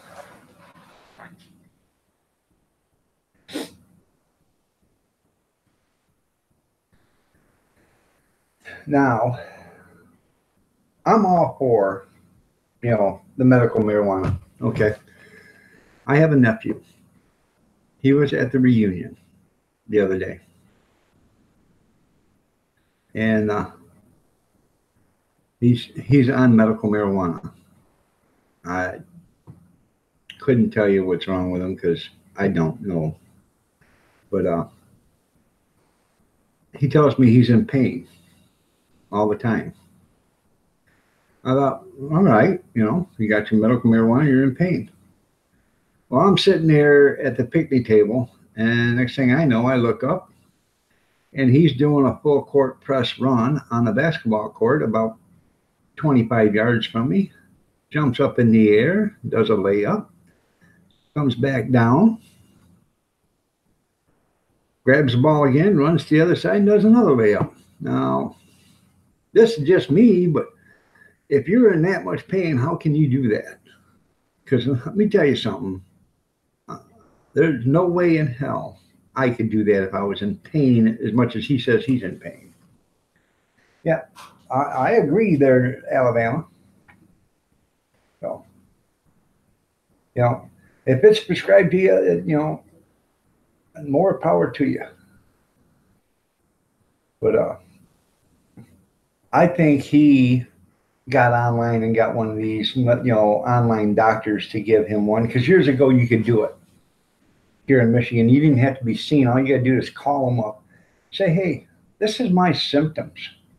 Oh, let me get you a doctor online. And then they had an accredited doctor, which probably graduated from the school of Kellogg's, Rice Krispies or something like that, and had a doctor's degree, doctor in car washing or something, I don't know. And he would, ask you a few questions, and according to your answers, they would send you a medical marijuana card as soon as your check cleared or your credit card cleared. So it is a healing plant. I understand it's a healing plant. So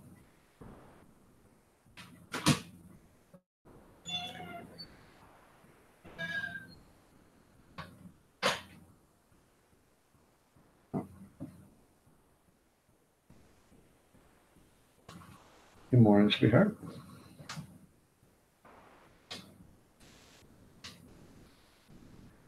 Yeah, I completely understand that, Dean. I really do. So.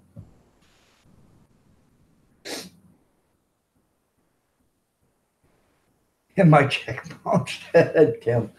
But honest to God, that's how it was in Michigan. And then they ended up changing it because a lot of these guys, there was nothing wrong with them. They were just getting it because they needed a legal card.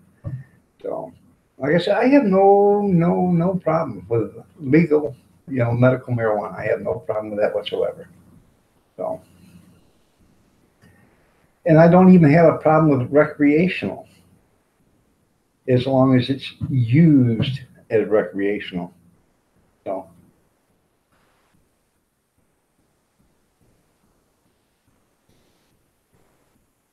Yeah, the drops, that's cool. I have, well, the wife has CBD oil or whatever that's called, and then she has the butter. So, yeah, that's good.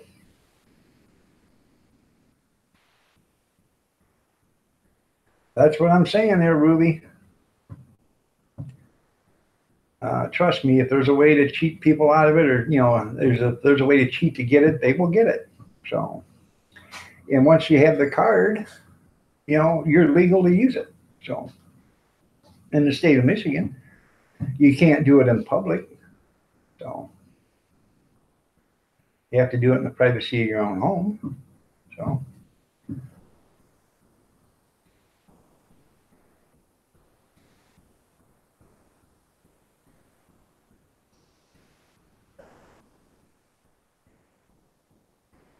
yeah, I don't support street drug, drug dealers. You're absolutely right there, Alabama. That's totally uh, it's totally uncalled for. One thing, well, it's totally bad. But I've actually thought about being a provider.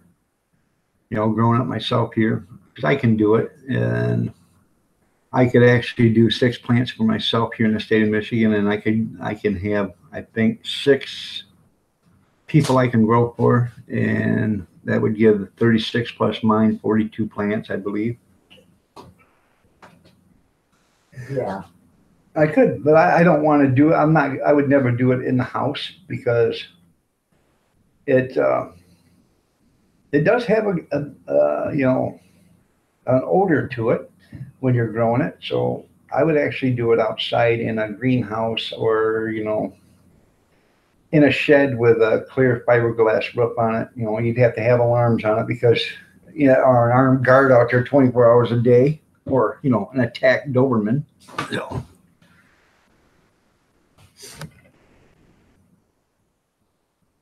Yeah, Stone. Well, somebody told me, they told me, well, nobody's ever been killed using marijuana. And I told them, no, you're not right. And they said, well, yes, I am. I said, no, because there's been plenty of people that have, went out and got high. It was your sister. Yeah, my sister said it to me. And I told her, there's been plenty of people that's went out and got high, hopped in their car, took off, and have killed somebody, been killed, or been in a bad accident. There's been plenty of people that's went out and got high, stepped off a curb, walked out in front of a car, and then killed. There's plenty of people that's then walked off in cliffs, walked out of this, went swimming and drowned. And I'm not, but the same statistic is the same as alcohol. The numbers aren't the same, but it's the effect.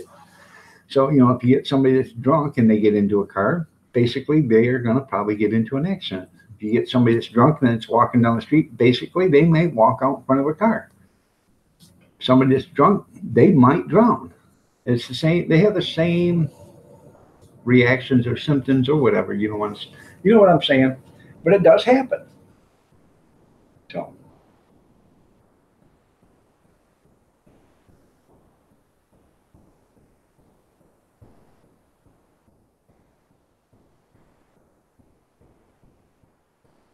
yeah.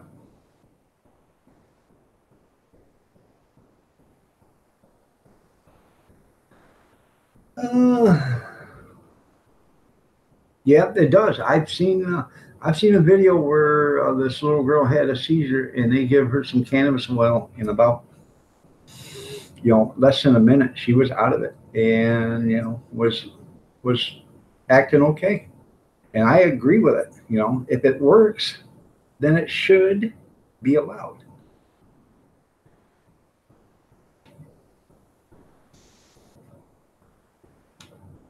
Yeah. Or Kathy to watch the greenhouse gene. Yeah. Because there's money in it. There's lots of money in it. So that's why you have to have it, guarded or protected or whatever, or security, because they will basically rob you for it. So goody goody two shoes.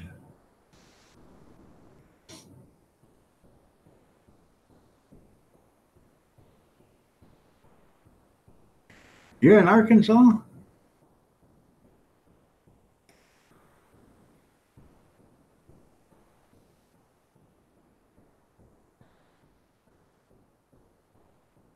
Well, Ruby Slippers. Um, is it Arkansas? I don't know. Is it Kansas? I can't remember.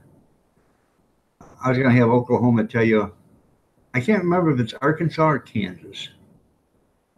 Maybe it's why it's so windy in Oklahoma.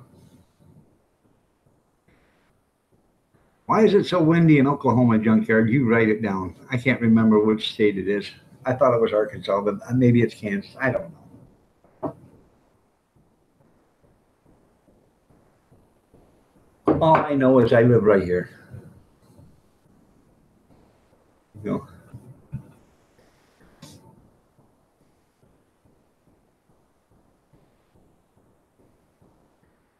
I totally agree with that Junkyard. Which one, Junkyard? Oh, it's Oklahoma. Okay, yeah. All right.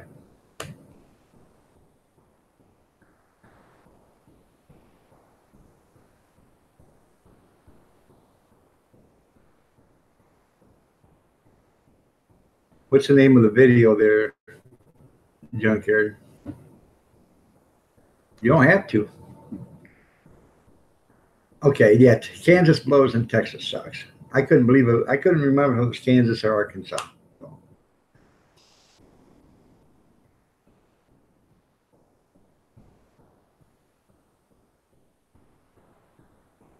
Wacky tobacco. There you go. I remember I've called that since I was a kid, 7, 8, 9, 10 years old, wacky tobacco. Um, with never, I like that video, Never Get High with Willie Again. That's pretty cool.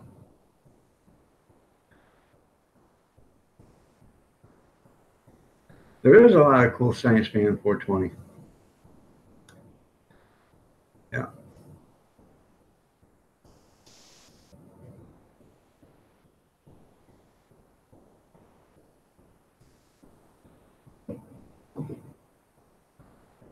All right, there, Gene. You have a great one.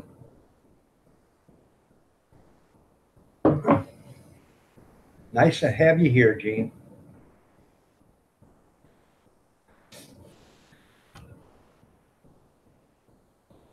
I think I've actually seen that wacky tobacco, but I like they'll never smoke weed with Willie again. So, is the wacky tobacco the one in the bus? I believe it is. Yeah.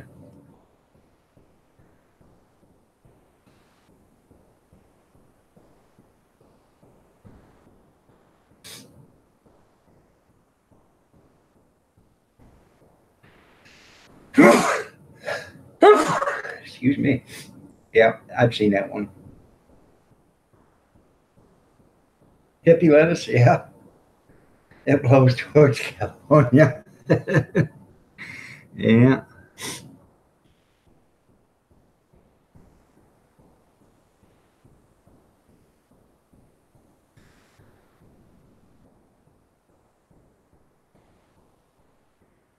You're right, Marie. Anybody that abuses it, you know, um, the opioids and stuff like that that are going on now, and then you got the heroin abuse, and people, well, I was on painkillers, and then it wasn't doing it for me, and I had to go to something stronger, and I'm hooked on heroin now because my doctor left me on the opioids for this, and I got addicted to them. No, uh, you will not get if you follow the prescription on on your pill bottle. It's prescribed to you for a reason that way, so you don't get addicted to it. And what a lot of people do is they would go out and they would abuse their prescription, find other people that had the same medicine and would get it from them because they didn't take it no more, and they would abuse that. Then all of a sudden they're hooked on it, and they need more, and the doctors realize, hey, you can't have any more of this, and all of a sudden now they go out and they start with other stuff.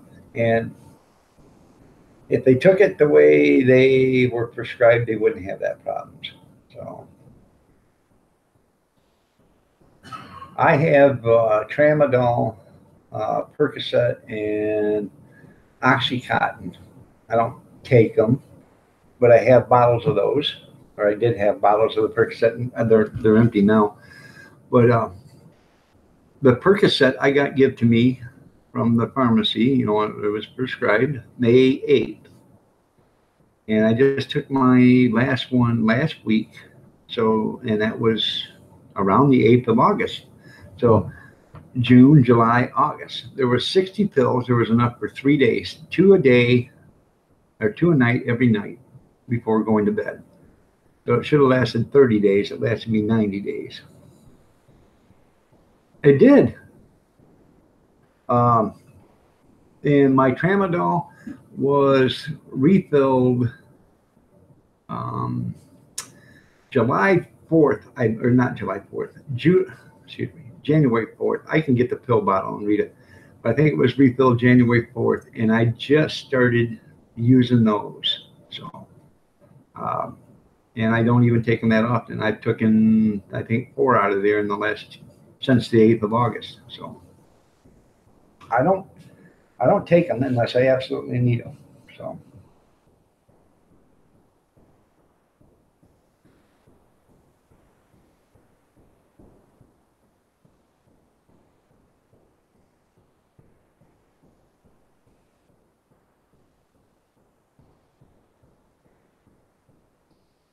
Right. If you find it right, yeah, right. Fine.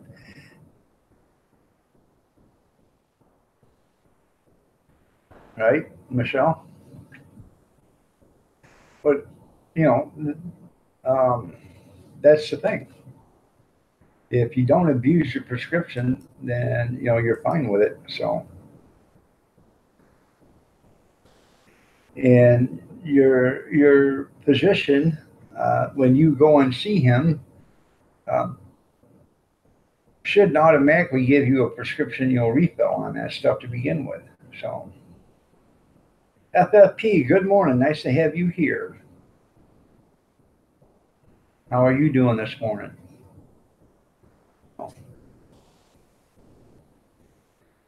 I had my cousin's wife was on painkillers, and then all of a sudden, she was on painkillers, and she was buying painkillers, and she was getting painkillers from people here, and she was stealing painkillers and all this other stuff. And he never knew anything about it. Then one day he found her on the bathroom floor, and they took her to the hospital, and she'd been over medicating herself to the point where she almost was overdosing. So that she ended up spending a couple weeks in the hospital, and they took all the pain medicine away. Well, she went to another doctor, and they asked her for, her other doctors, and she said, I haven't been to a doctor in 30 years. I'm just coming now because I'm having a bunch of pain with my leg, and the doctor started prescribing her pain pills again. And she went through the same damn thing with this one. So, and now all the doctors in this town, county, or whatever are all linked together with a MyChart. So they just punch in her name or punch in your name, and it shows your chart. It doesn't matter which doctor you go to; it'll show who you are, what your ailments are, and what the last physician was doing for you. So now they can't get away with that stuff. So.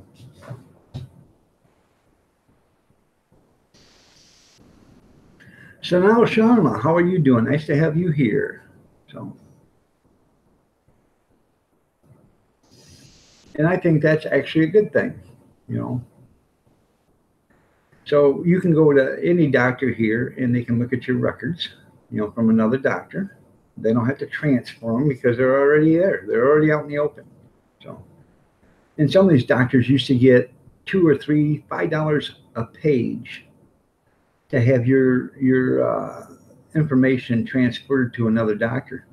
Well, if you've been to the same doctor for 20 years, I'm sure your file is about that thick. And at $5 a page, it gets pretty expensive.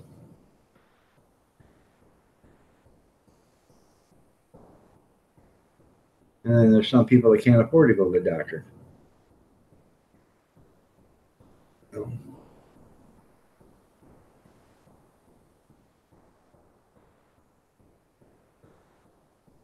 Yeah, the pain doctors,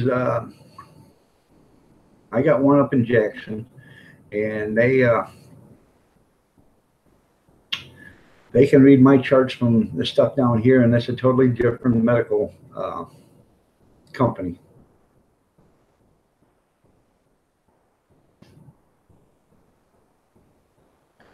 That's good, Tim.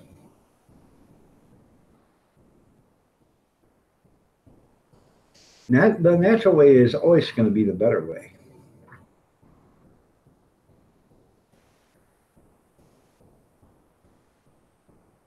Yeah, Alabama's had 4 strokes. Alabama, how old are you really? How old are you? My wife was asking, and I thought you were like, well, excuse me. I thought you did ask how old Alabama was or something like that. I thought you were only like 48 or something like that.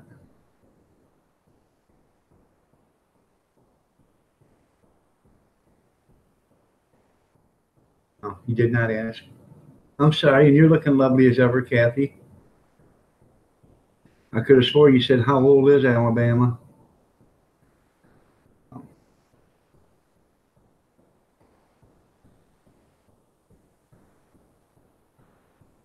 Right.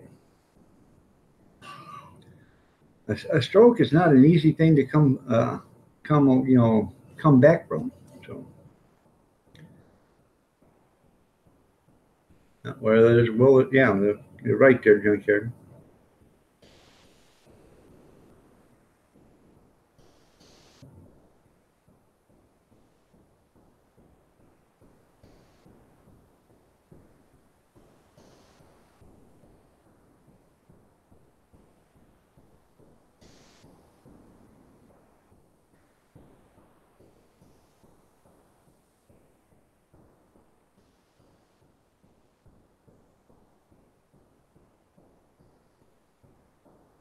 That's right.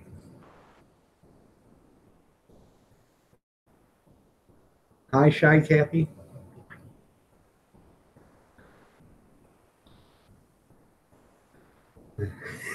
Yep.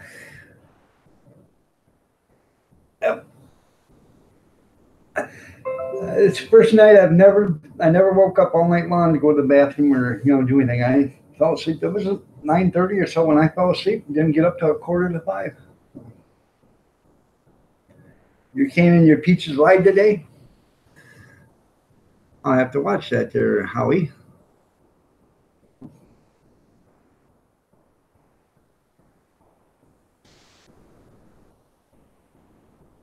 Belated good morning, Kathy.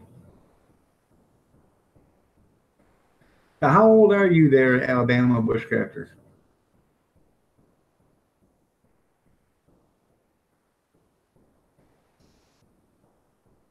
Noon Pacific, okay. That would be 3 o'clock our time. If I can, I'll watch it. I got some stuff I got to get done today, so I gotta go and get it. I gotta make a. I don't know if I'm gonna make the hot dog run today or make it tomorrow. Well, no, I'm gonna be here because she has to. She has to go to or go someplace today at 3 o'clock, so I'll be home.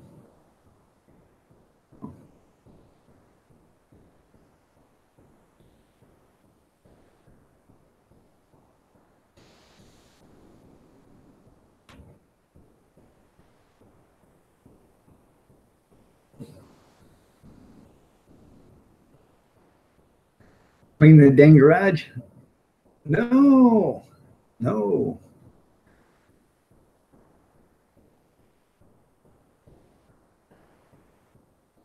Do they scream when they're yeah when they're live or is there a track? Yeah, he puts a gag in their mouth, Ron. I was waiting for somebody to come up with something.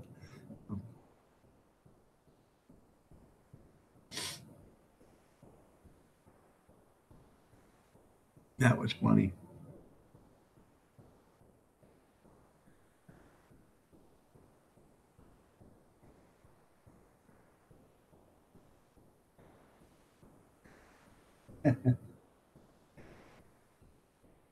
You can count on me. That's right, Ron. All right, you're 55. Okay. For some reason, I thought you were a young guy. So.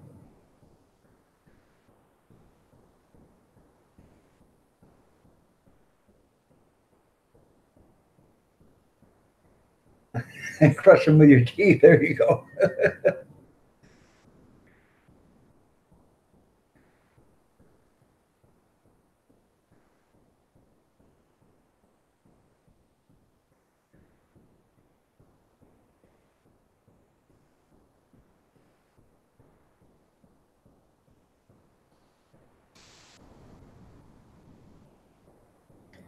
Oh,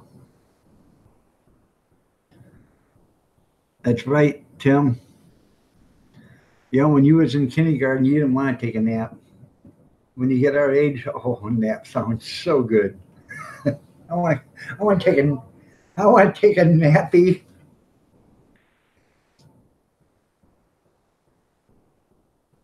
Doing 50 jars of peaches? That's pretty cool.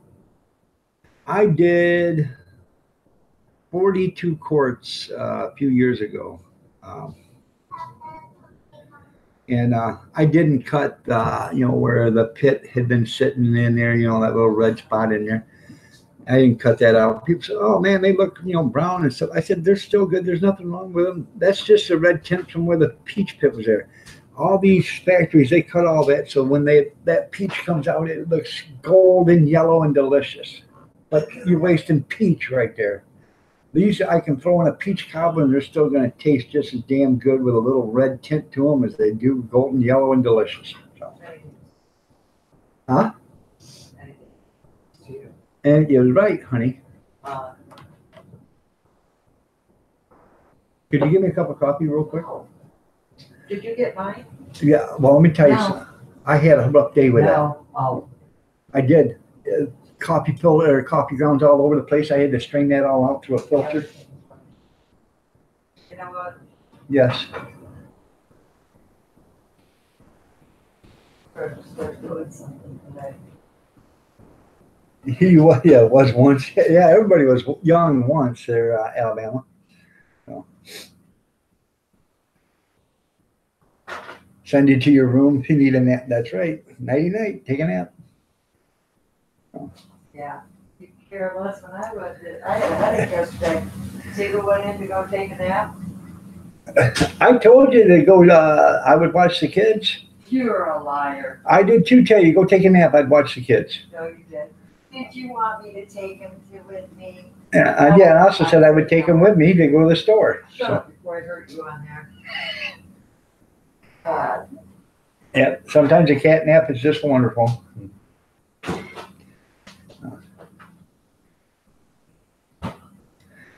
She's not at her computer no more there, Big Steve. She's making coffee and going out for a cigarette.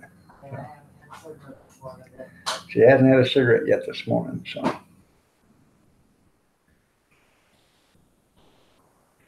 And I'll make a pot here in a second. I know you will. I know I will.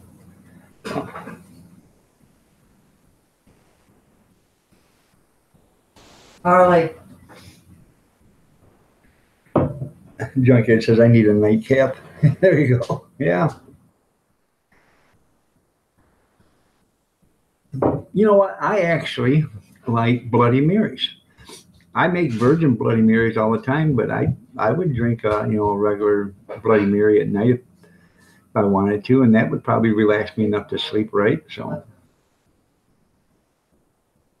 you're right, Ron.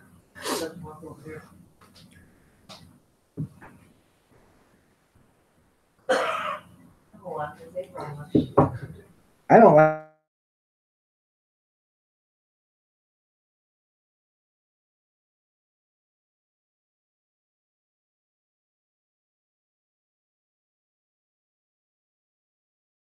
clamato. I don't like clam juice and tomato. Do you sell it?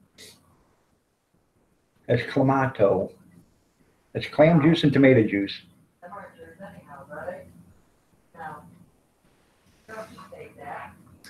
I take tomato juice and I will throw some, I got some dehydrated celery, so I'll take a little bit of that, throw in there, or I try to crush it up a little bit to, get a little powder of it, but I'll take celery and put in there.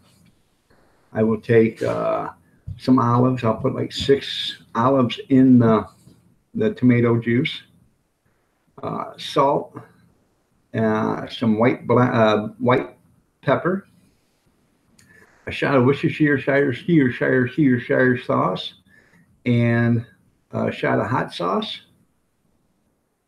And then I will take a little bit of horseradish, not much, just a little bit, put in there.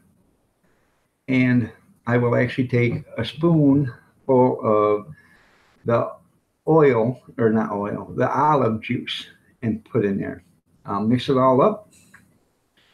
And that is my virgin Bloody Mary. Some people will stick a dill pickle spear in it. Some people stick a celery spear in it.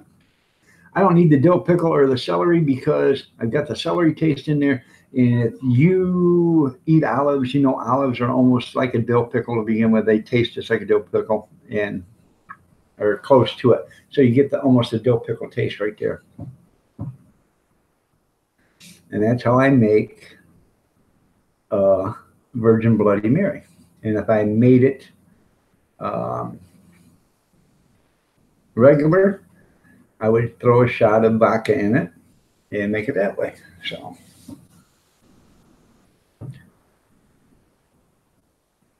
I'm not picky. I just don't like clam juice and tomato juice together. So.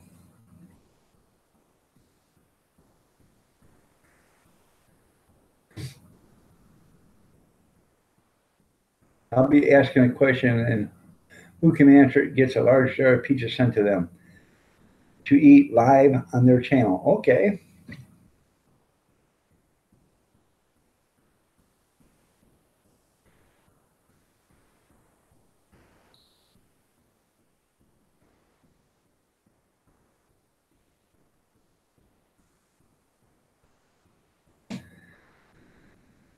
It is a question on Dogstream. Okay, well then I'll have to watch that so I can answer that question.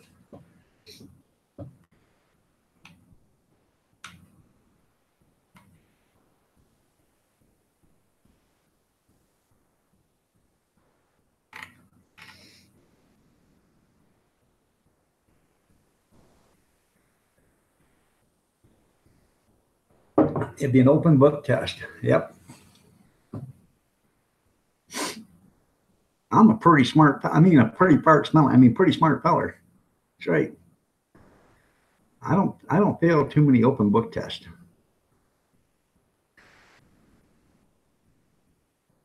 Okay, class, we're gonna have an open book test today. Miss Smith. Yes. Mary. Little Johnny's got his book open. He's reading the answers. Mary, that's what an open book test is. Oh, Mary, is your mom and dad a liberal? Jacob Philbalt, how are you doing? Nice to have you here. I'm just kidding about that last part, you guys.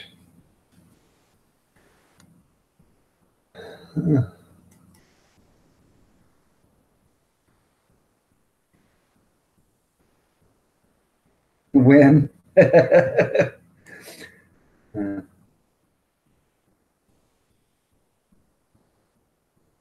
I think you're supposed to answer the question on his live stream, though. Jacob Thibault has got 2.2 thousand channel followers. He does have a bunch of videos. Happy birthday, Mom. Well, tell your mother I said happy birthday, Jacob.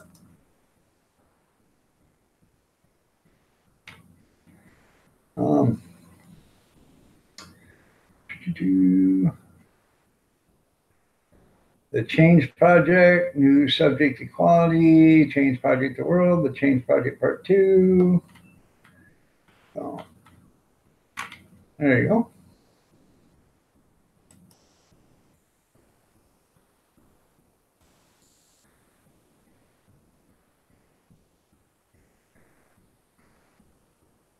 Tim, keep up. You'll never let your sword hit the ground. That's right. All right there, man. You have a great one, Ron. We'll see you later. Jacob, is your mom right there?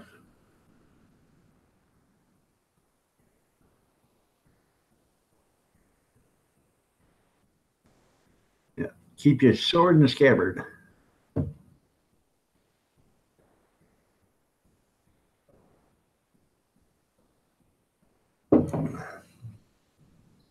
You got to go sharpen two pointers. Oh, okay. Well, I was going to sing happy birthday to her if she was there.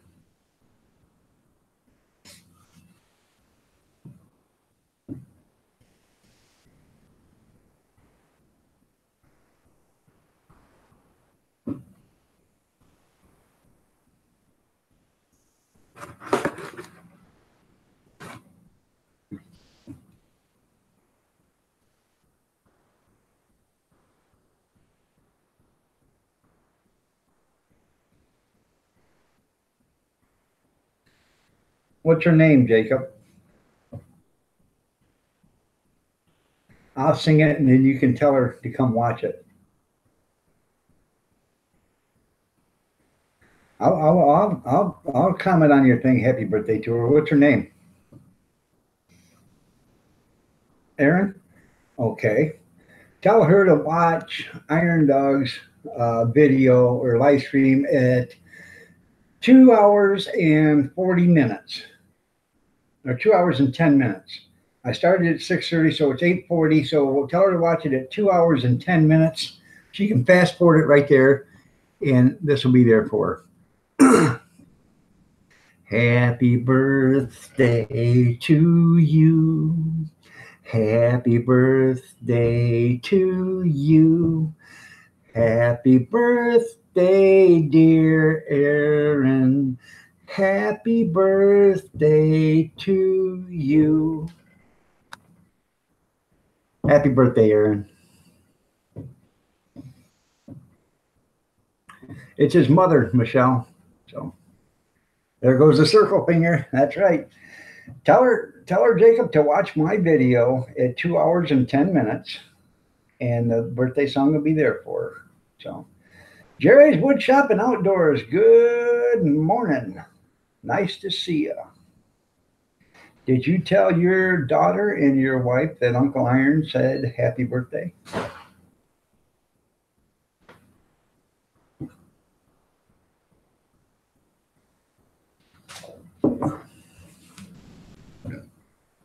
Okay, Jacob. RJ's World, good morning. You're looking lovely as ever.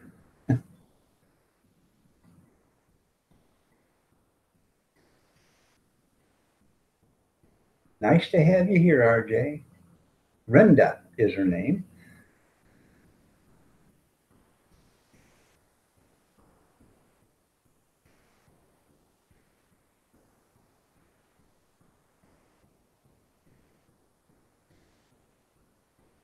and tell her she could comment on it and tell me if she liked it. So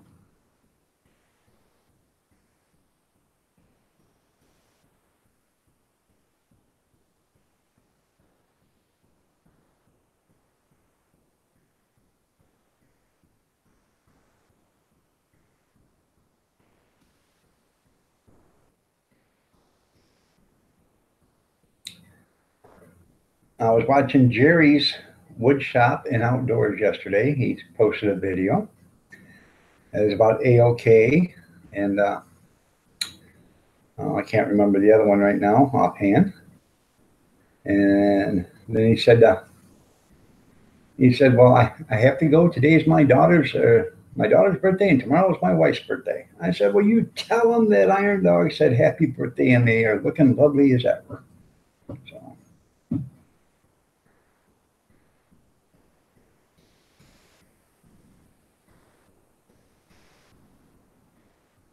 you're welcome there, Michelle. Is your wife there, Jerry? I'll sing happy birthday to her.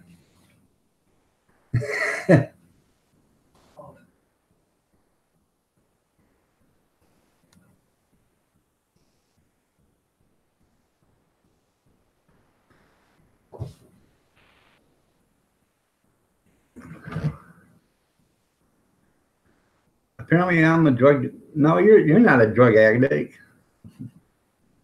Alabama, where you going, man?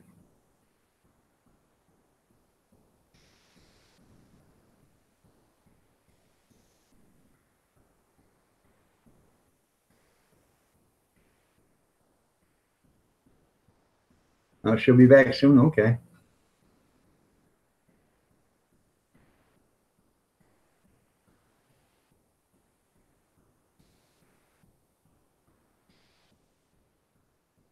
Mr. Dutchy Dutch, good morning. How are you doing? Nice to have you here.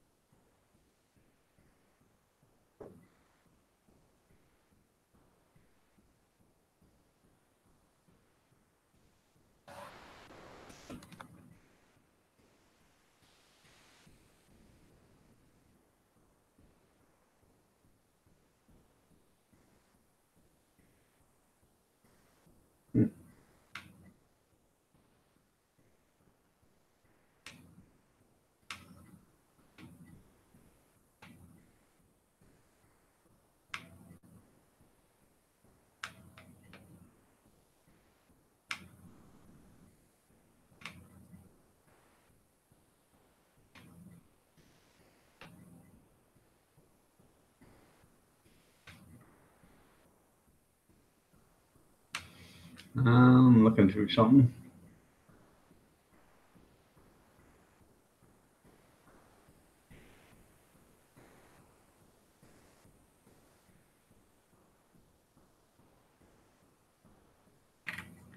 Okay.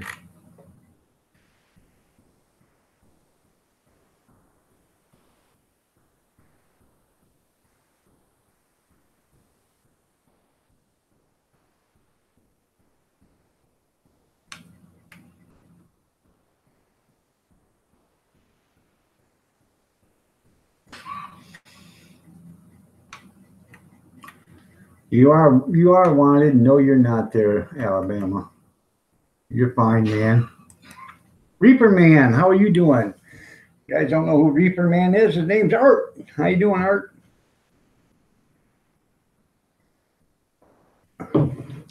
Right, you're always wanted here.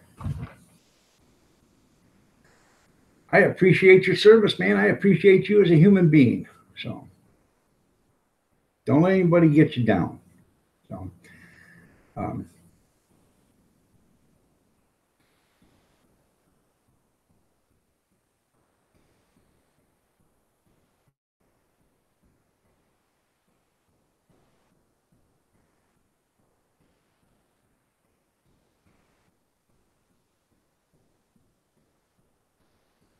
you're welcome there, Reaper Man. You surely are.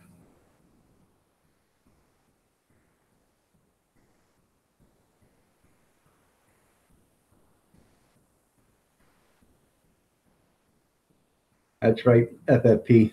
You nailed it right there.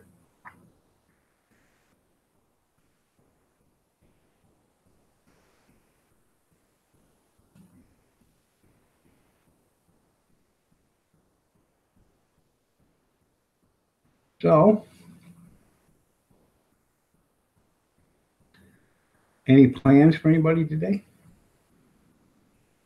I do got to get the card out today and wipe it all down, knock the dust off and make sure she's okay.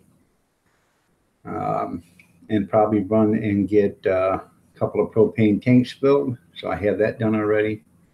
But I gotta, I gotta be back here so she can do some running this afternoon. So, huh? Um,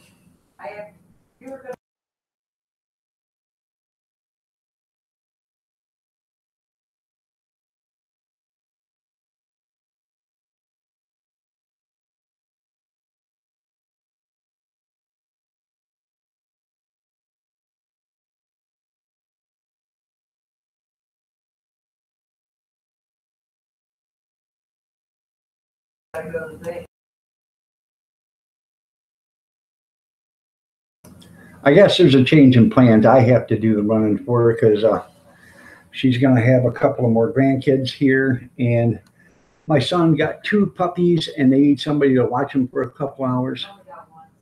Oh, he's only got one right now. He's supposed to get two. So thank you, FFP. You have yourself a great day. And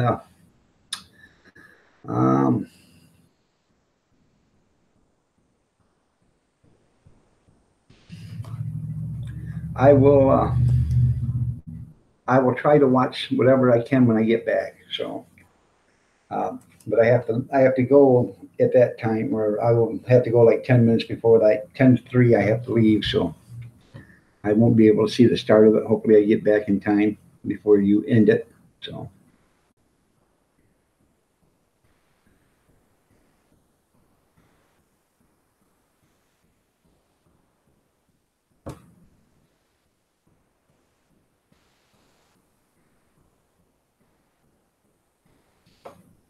Well, thank you, Mr. Dutchy Dutch. I appreciate that.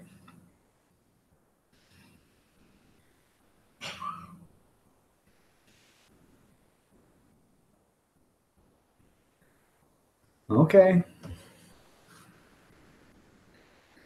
I know because it takes, depends on how long you're doing. It takes, anywhere between, I know it took me roughly an hour and a half from the time I started before the first batch ever come out of the canner. So I don't know. So if you're doing a long, if you're doing a complete live stream of you, blanching and peeling and all that other stuff, and talking while you're canning and stuff, I very well could be back before you end your live stream there, FFP. So.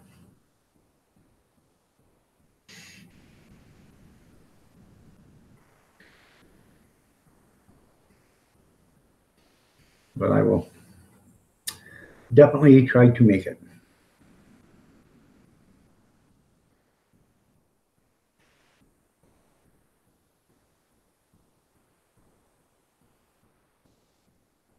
And if you guys don't know who FFP is, Food Forest Permaculture, go up there and check out his channel. Show him some love. The guy really is terrific. He is, how can you, for a better word, basically a survivalist because he, the guy lives off the land on a lot of the stuff, picks berries and fruit and all this other stuff, out in the wild. The guy can show you stuff that you wouldn't believe.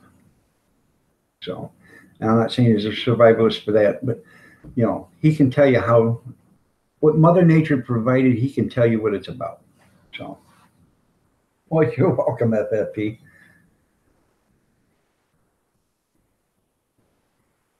Oh yeah, water bath canner is it's quick, but it still takes 30 minutes to do peaches, I think, doesn't it? Or is it 15 minutes? I can't remember. I haven't done them in 2 years. The only reason why I done them then is, yep, hunt, gather, and grow. There you go. I couldn't think about it, but hunt, gather, and grow. Yeah. The only reason why I did 42 quarts of peaches is because there's this produce place down in Toledo, which is not that far from us, and they had a good deal. It was $5 for a box of peaches. So a flat of peaches or whatever. So Kathy and my daughter went down and they bought 6 flats, I think, $30 worth of with peaches. And I mean, there was a lot of them in there. So Kathy was blanching, and me and my daughter was peeling, cutting them off the pits, and slicing them up, and then we canned them. That was a lot of peaches. We did 42 quarts that I kept, and I think my daughter took 18 quarts. So I think we actually did 60 quarts or something like that day. So.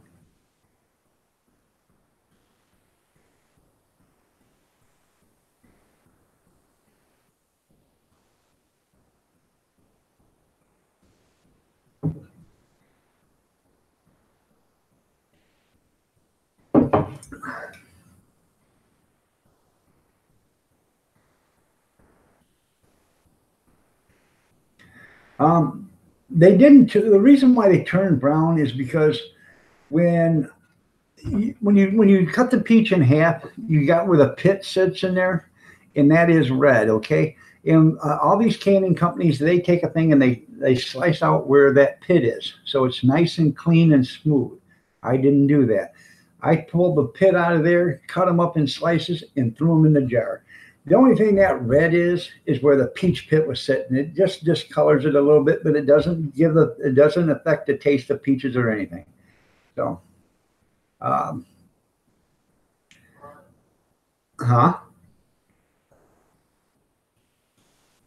So it just makes them a different color, and they're not bad. You put them, and they look just like peach cobbler. You put peaches in a peach cobbler and you bake them, and they turn a little brown, and that's exactly what they look like. They don't taste any different. They taste just as good as the ones that don't have that done.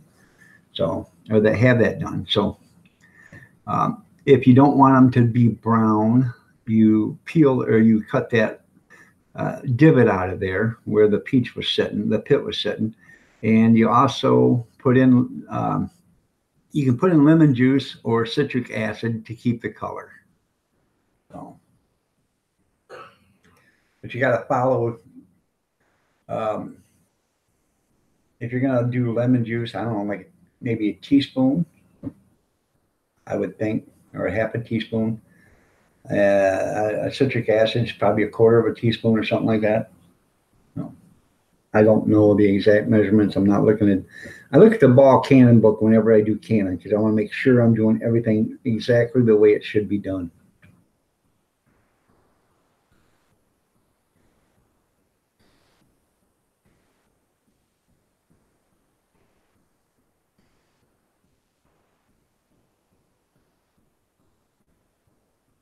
Yeah, why can't they have a seedless peach? You're right. Because then you wouldn't have nothing to sink your teeth into there, junkyard. You wouldn't have nothing to break your chip your teeth off with. No.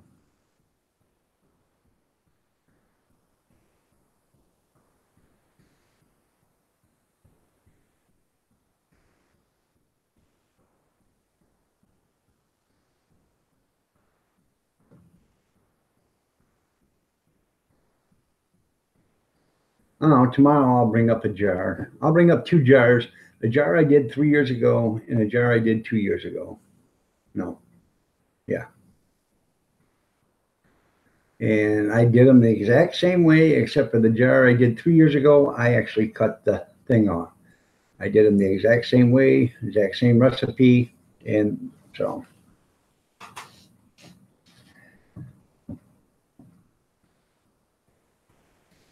Wrong smiley face.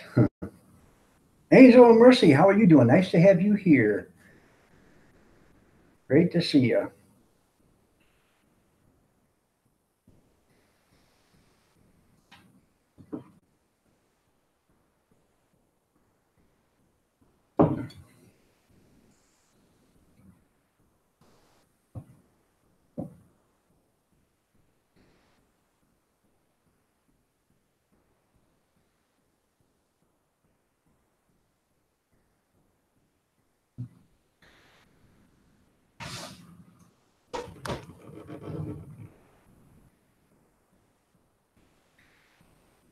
My wind-up clock keeps losing time.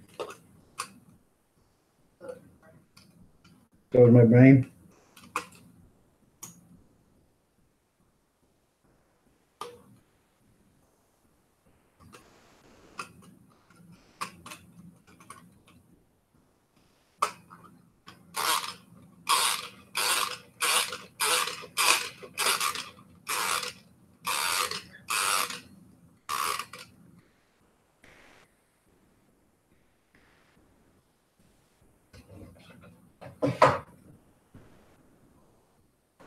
So, there's a reason for that wind-up clock right there.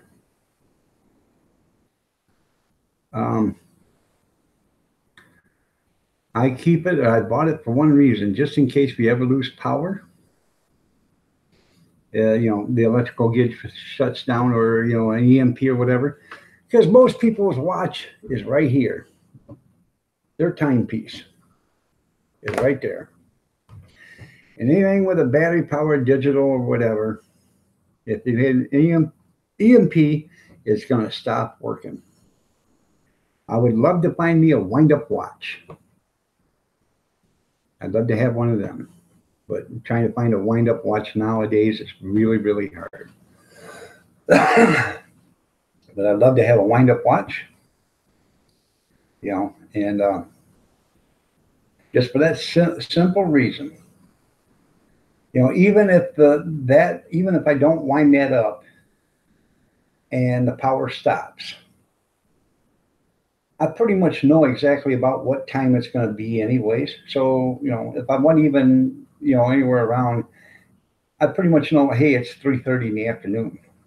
So if I'm here and the power grid went down, EMP struck, everything wasn't working. And I knew it was close to 3:30. I could go wind this up and say, hey, it's close to 3:30. This thing loses about 8 minutes every day. So, every day when I wind it up, I would, give it the 8 minutes. So, and I would know about what time it is. So, has chat stopped or something?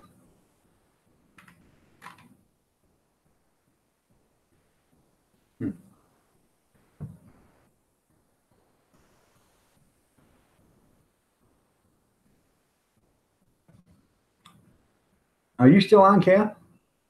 Has chat stopped? That's because the last thing I see, it says Angel of Mercy, and it's got a. Now it's still going. Okay, because now the last thing Junkyard says, nope, I know the same. All right. Because nobody's commented in a couple of minutes. I just figured it stopped or something. So I didn't know. This great internet. Yesterday, we lost internet like 7 times yesterday. Not during my live stream, but when me and her was just, on Facebook or on YouTube or whatever, it just kept going out. But yet, I bet if my payment went out, I bet they would stop the internet service.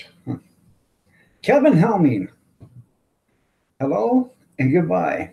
Man, you are running late. What the hell is going on? Today was, your grandson went to school today, didn't he? So,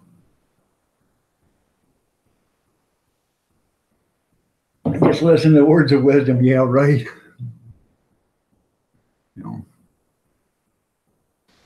Hopefully, their Junkyard, you guys get that building, they can get it moved cheap. That'd be pretty cool.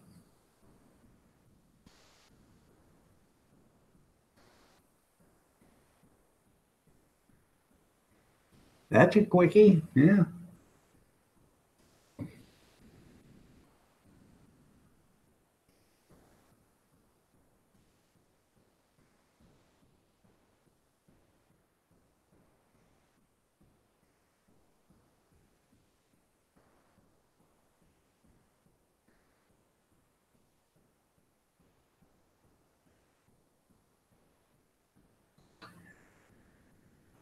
I'd be interested to watch that, Junkyard. So if you do move it, why don't you video it? That'd be pretty cool. If you do get it and want to move it, that'd be pretty cool. It'd be pretty awesome. If it was sitting on a foundation, if it was me, I would knock out a couple of blocks in the front, a couple of blocks in the center, every 8, 10 feet, and get you some big beams, jack that thing up so you can get the, trailer underneath it. That's how I would do it. We had a shed at the campground, and this thing was a nice shed. It was made out of heavy steel corrugated. It was, I don't know, 6 feet wide, I believe, and or depth, uh, 8 foot long, and it was 7 feet or so to the top, and it was a nice size shed. Um, it was just something to keep fishing poles and stuff like that, and camping gear and stuff like that. But I went over with a bumper jack, and I started on one side. I lifted it up a little bit, put a block underneath it, went to the other side, lifted it up a little bit, put a block under it. And I kept doing that until I had this thing high enough to back a trailer under. And once I backed the trailer underneath it, I jacked it up some, took a block out, and then until I got it sitting on the trailer. And once I got it sitting on the trailer, I removed the blocks, took a strap, and I realized this isn't the 10 by or 16 by 30, but I took a strap, hooked onto it, and I'm not talking a small, little bitty 1.5 or 2 inch. This was a 4-inch strap with a ratchet, and I hooked onto it and started ratcheting until I got it tight. Backed the trailer up a little bit, tightened it up some more, backed it up a little bit, tightened it up some more until I got the shed almost completely on the trailer. Then I jacked it up, took the last set of blocks out, and screwed it on the rest of the way with the ratchet strap, strapped it down, and I brought her. Actually, I gave it to my wife's uncle. I took it to his house and dropped it off. So, what did I miss? It's sitting on concrete blocks. Okay.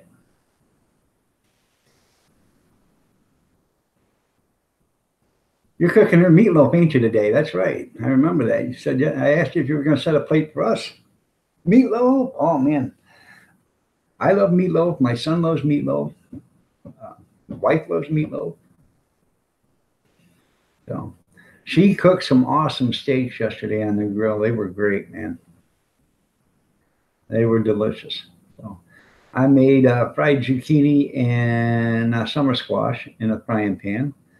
I put a little bit of oil in there, salt, pepper, some paprika, and some garlic powder, and fried them up. Turned out pretty decent. So,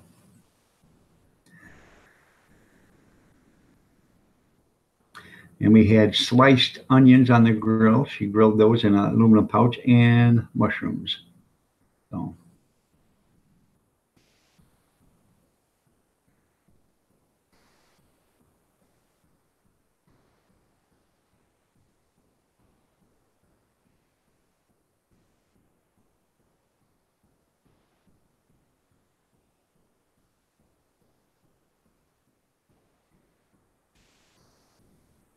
will you tell your daughter I said happy birthday, Angel of Mercy?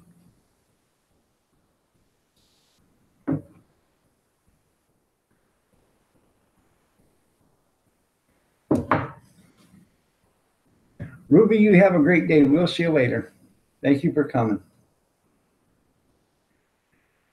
It was delicious. It was really good. I don't know what we're having for dinner tonight, but I know we're having broccoli and cauliflower and cheese sauce on them. So I bought that the other day. I'm gonna steam those and put the cheese sauce. I'm not gonna pour the cheese sauce on it. They can pour their own on it because you know I might want butter on some of them. You're welcome, Angel.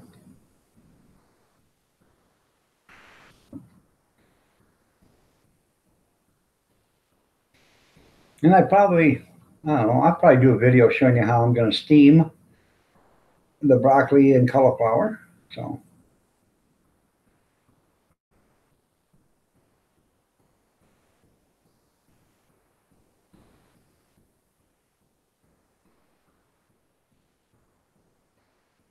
Huh. Well, that ain't good.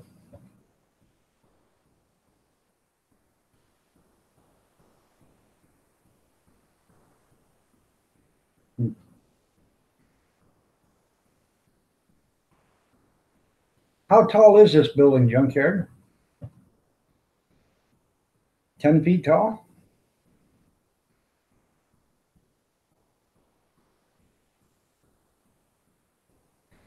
I think most places you can actually go 15 feet before, unless there's an overpass, whatever, but you can go 15 feet before, or is it 16 feet before they have to start moving wires and stuff like that. So.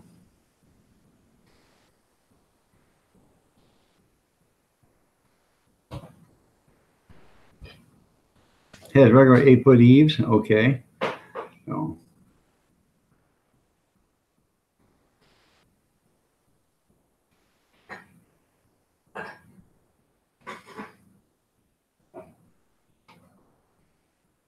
Oh, I'm sorry. I hadn't made it yet. I was going to get it and I forgot all about it. I'm sorry.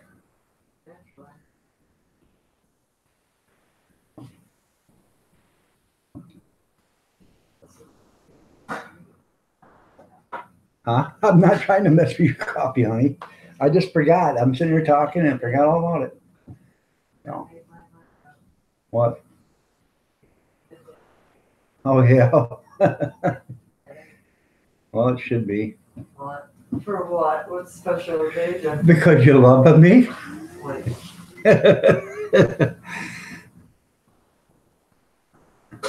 She is pretty nice, isn't she?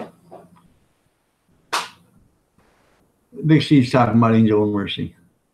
And Mrs. Dog, she is tremendous. What? I said, you're tremendous.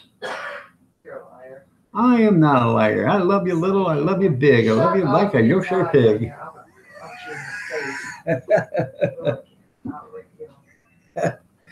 Yeah. So.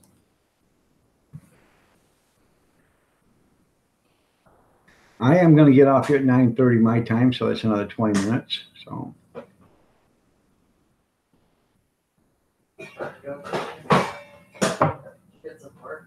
I know I got to get the dishes done from last night. Hey. Yeah. That's all you do, so don't even go there. I didn't say anything about it. This is done from last night. I got to go run and get propane today. Make sure I get that done because I am desperately almost out of propane, and there's no way that hot dog cart will run for more than a couple hours on what I have left in the tank. So.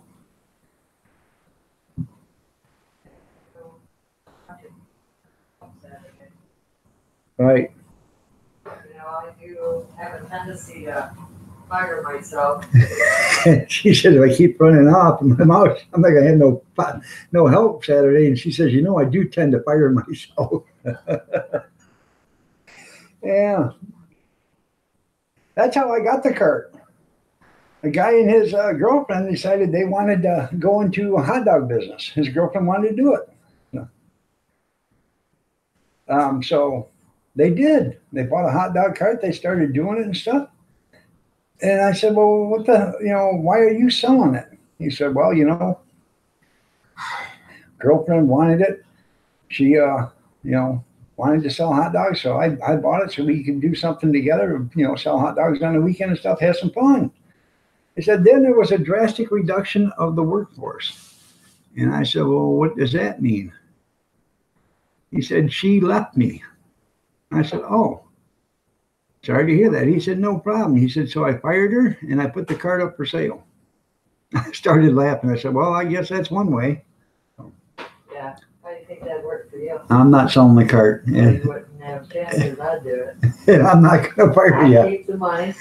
Yeah. I'll sell the cart. Yeah. What you going to do about it? Yeah. Pete, don't fail me now. Right. Plus, the cart's mine. You're going to have nothing.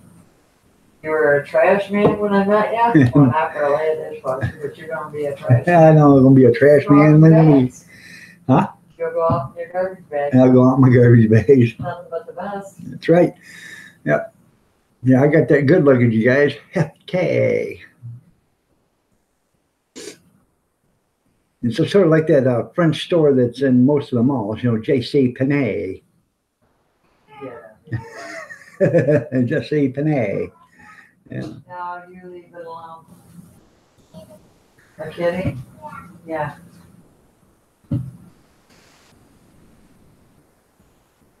But I do got to do that. I guess tomorrow I have to run and go get some supplies. So.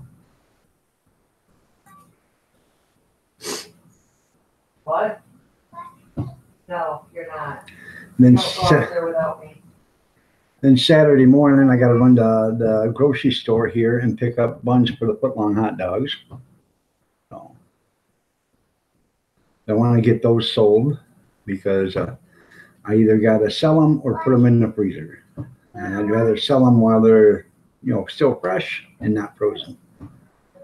Maybe borrow my car. You ain't borrowing my car. No.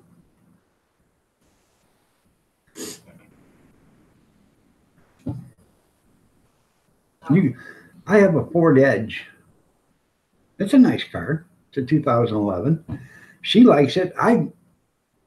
It's a nice car. I really don't like it, but she likes it. Kathy is the CEO. Yes, she is. You don't have nothing. I just heard you say I have a Ford Edge. You have nothing. I have nothing. We have a Ford. She has a Ford Edge. She has a 3-bedroom, 2-bathroom house with a 2-car garage. She has a shed. That's not where you're about that. Yeah. You just need to go to the store. All right, you can borrow it to go to the store, but you have to ask Kathy first. And she just walked out to the garage. So.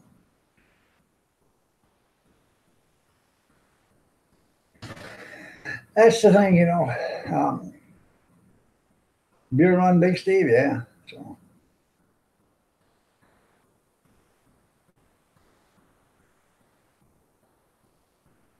Just hand you the keys. Sure.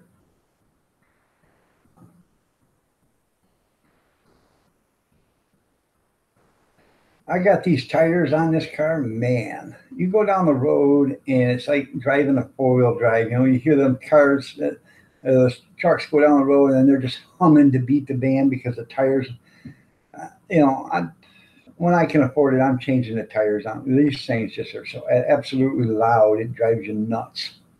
So.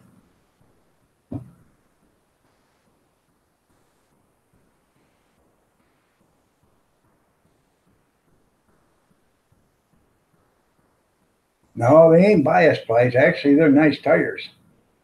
I hate to change them out because they only got like 4,000 miles on them, but they're driving me nuts. And I got one that goes soft all the time, and I can't find anything in it, so I'm thinking it's not sealed right on the bead. So I should take it to the tire store and have it looked at.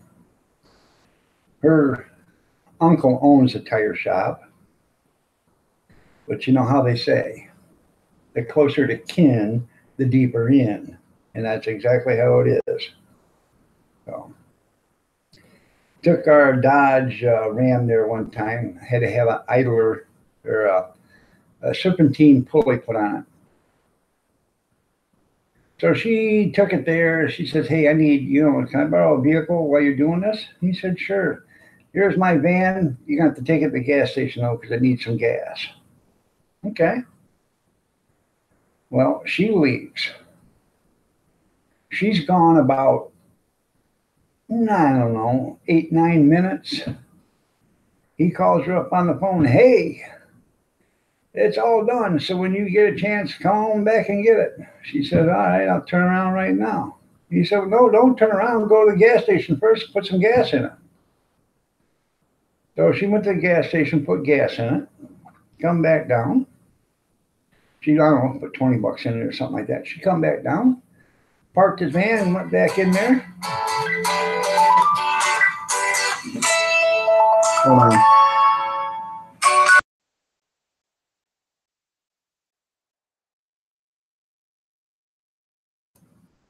The nerve of some people trying to call me during my live stream. I have no idea who that is and don't care. Anyways, I think they're Coopers or something like that. I ain't for sure. Anyway, she got back here. She put $20 worth of gas in his van. She got back here. And she said, man, that didn't take very long at all. He said, no, it was done quick. Here you go. Handed her a bill. The part was $46. Labor. Now, she had just dropped it off, hopped in his truck. She probably was there 15 minutes talking to him, dropped in, and then hopped in his van and left. Went and got gas and come back. She wasn't gone an hour. Labor. 3 hours. He charged her book price or book hours. 3 hours to change it. Was done in less than 15, 20 minutes. I said right then and there, I can see you charging somebody that's not your relative, but why would you have to charge 3 hours, book time to your niece? You could have charged an hour's worth of labor, pulled the car out because it was done, and opened up that bay for another car.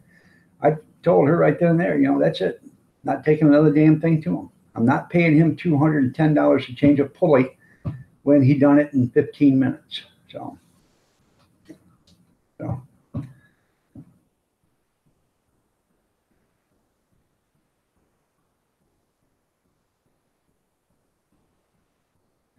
Yeah, something that's right. But I think these are actually 16-inch rims or 17-inch rims. I don't know. It is robbery. So I'd never go back to him again. No. I don't care if he give me a great deal on the next time. No. You screwed me once, you ain't screwing me again. I can see a regular customer that's not your family, but when it's your family, and this is after I give him the shed. So you figure it out. So that's why I say the closer to kin, the deeper in. But then again, his name is Ken. So I say the closer to kin, the deeper in. And you guys aren't going to believe this. Squeeze me some hens. There you go.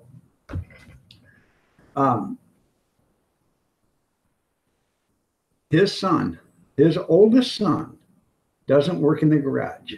Okay. But his oldest son had something go wrong with his truck. They pulled it in, worked on it. And the bill was $500 and some dollars. Men's OM, how you doing, man? Nice to have you here. They charged him for the part, which I can see that, but they also charged him 4 hours labor to work on it. His own son and his own brother. It's his dad owns the shop and his youngest brother works in it. And he's half owner too in it. So they both charged him like 500. I can't remember the exact amount, but it's almost $500 to fix his pickup. Now they let him make payments on it. Wow, isn't that nice? Well, why didn't you just charge him for the parts and do it for free? You are family. You are his dad. You are his brother. So, and they didn't. Hi, Grizz. Good morning. Nice to have you here. All right there, Bobby. You have a good one, man. Thanks for stopping in. I can tell you, I'm going to be leaving here in about 8 minutes, everybody. So 9:30 my time. But I just couldn't believe it because he brought me the bill and showed me. I said, your dad and your brother. Yep, they charged me. I said, what'd you say? I said, can I make payments on it? I can't afford that right now. Yeah, oh yeah, you can make payments. And he has to pay him like $70 a week until it's paid off. I thought, huge cheap bastards. But a girlfriend can bring their vehicle in there and they don't charge her whatsoever. Sometimes they don't even charge her for the part, but it's okay. Family's different. So sometimes this guy will rip you off all the time. So,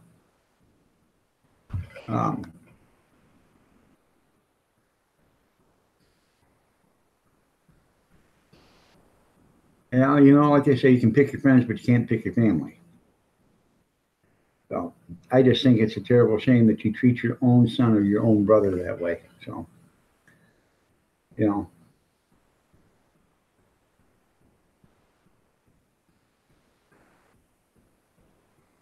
now her brother, or not her brother, um, yeah, her brother had a camper and it was parked out here.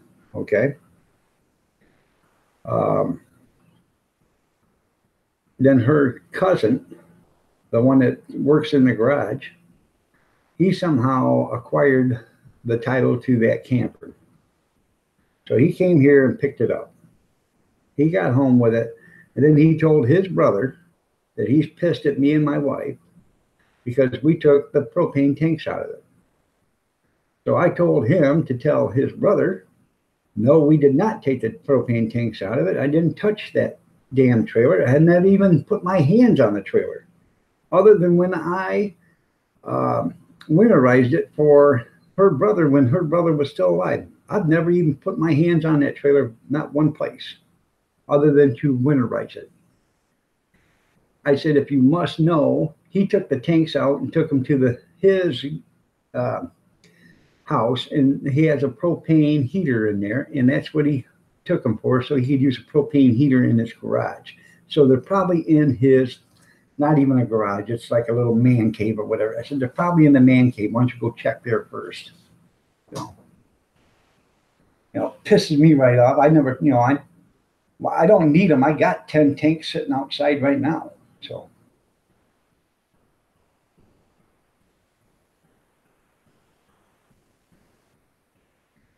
I'm sorry to hear that, Angel Mercy.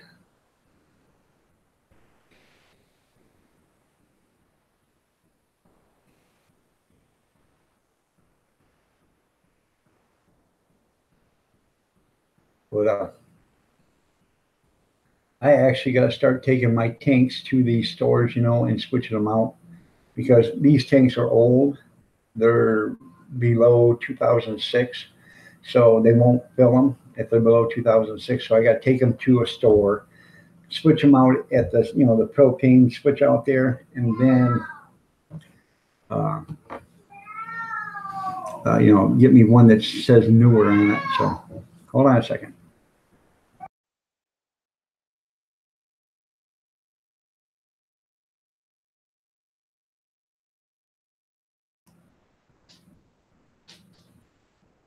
Carry on, Jumpin' John. How are you doing, man? Nice to have you here. Carry on, Jumpin' John. This Sunday is their live stream, so check them out. Be 4 o'clock Eastern Standard Time. They have it at 9 o'clock their time. So, all right, man. You have a great one. We'll see you later. Nice to have you here. So,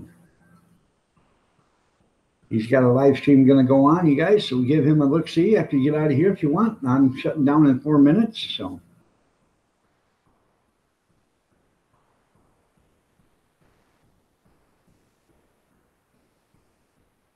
Yeah, there's no brass around. That's right.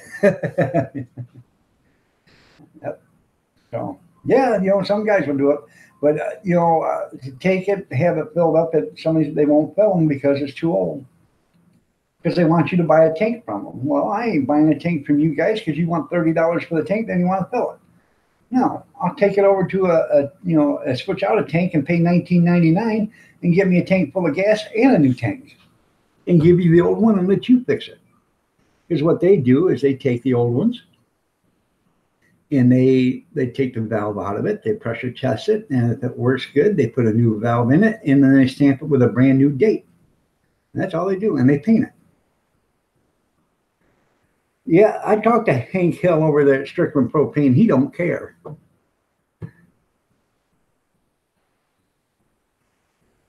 You use on cutting torches?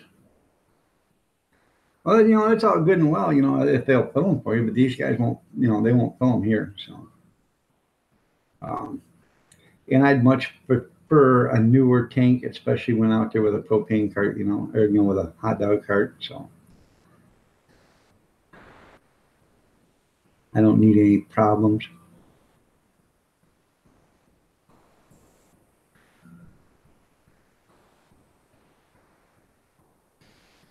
And Grizz is live streaming this afternoon at 4 o'clock Eastern Standard. No, at 7. Oh, so that'd be 4 o'clock your time. 4 o'clock Pacific time, 7 o'clock Eastern Standard Time. You thought old Hank was the man? Yeah, it does work good on generators. I'm actually looking to probably give me a conversion kit so I have it just in case I need it for propane for my generator.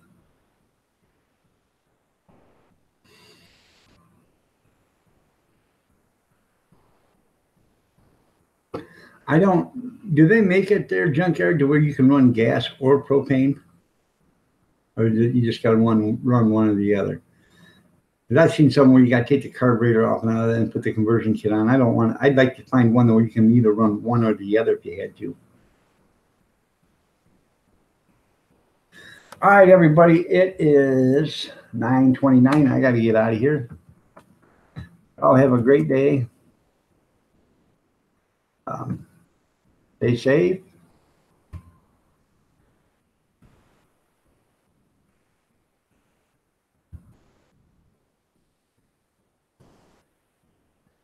Oh, so you got your specs for either. Okay. I didn't know if you could do it for either one or the other. So if it had to just be one. Prayers and peace. All right, God bless you guys. All stay safe. Be careful. Prayers and peace to you all. I enjoy all the time we get to spend together. I really do. And thank you, Michelle. You have a perfect day too. Don't worry. You don't have to worry about that little building. Okay. But y'all have a great day, and we will see you tomorrow. God bless to you. Thank you. And tell your daughter I said happy birthday, Angel of Mercy.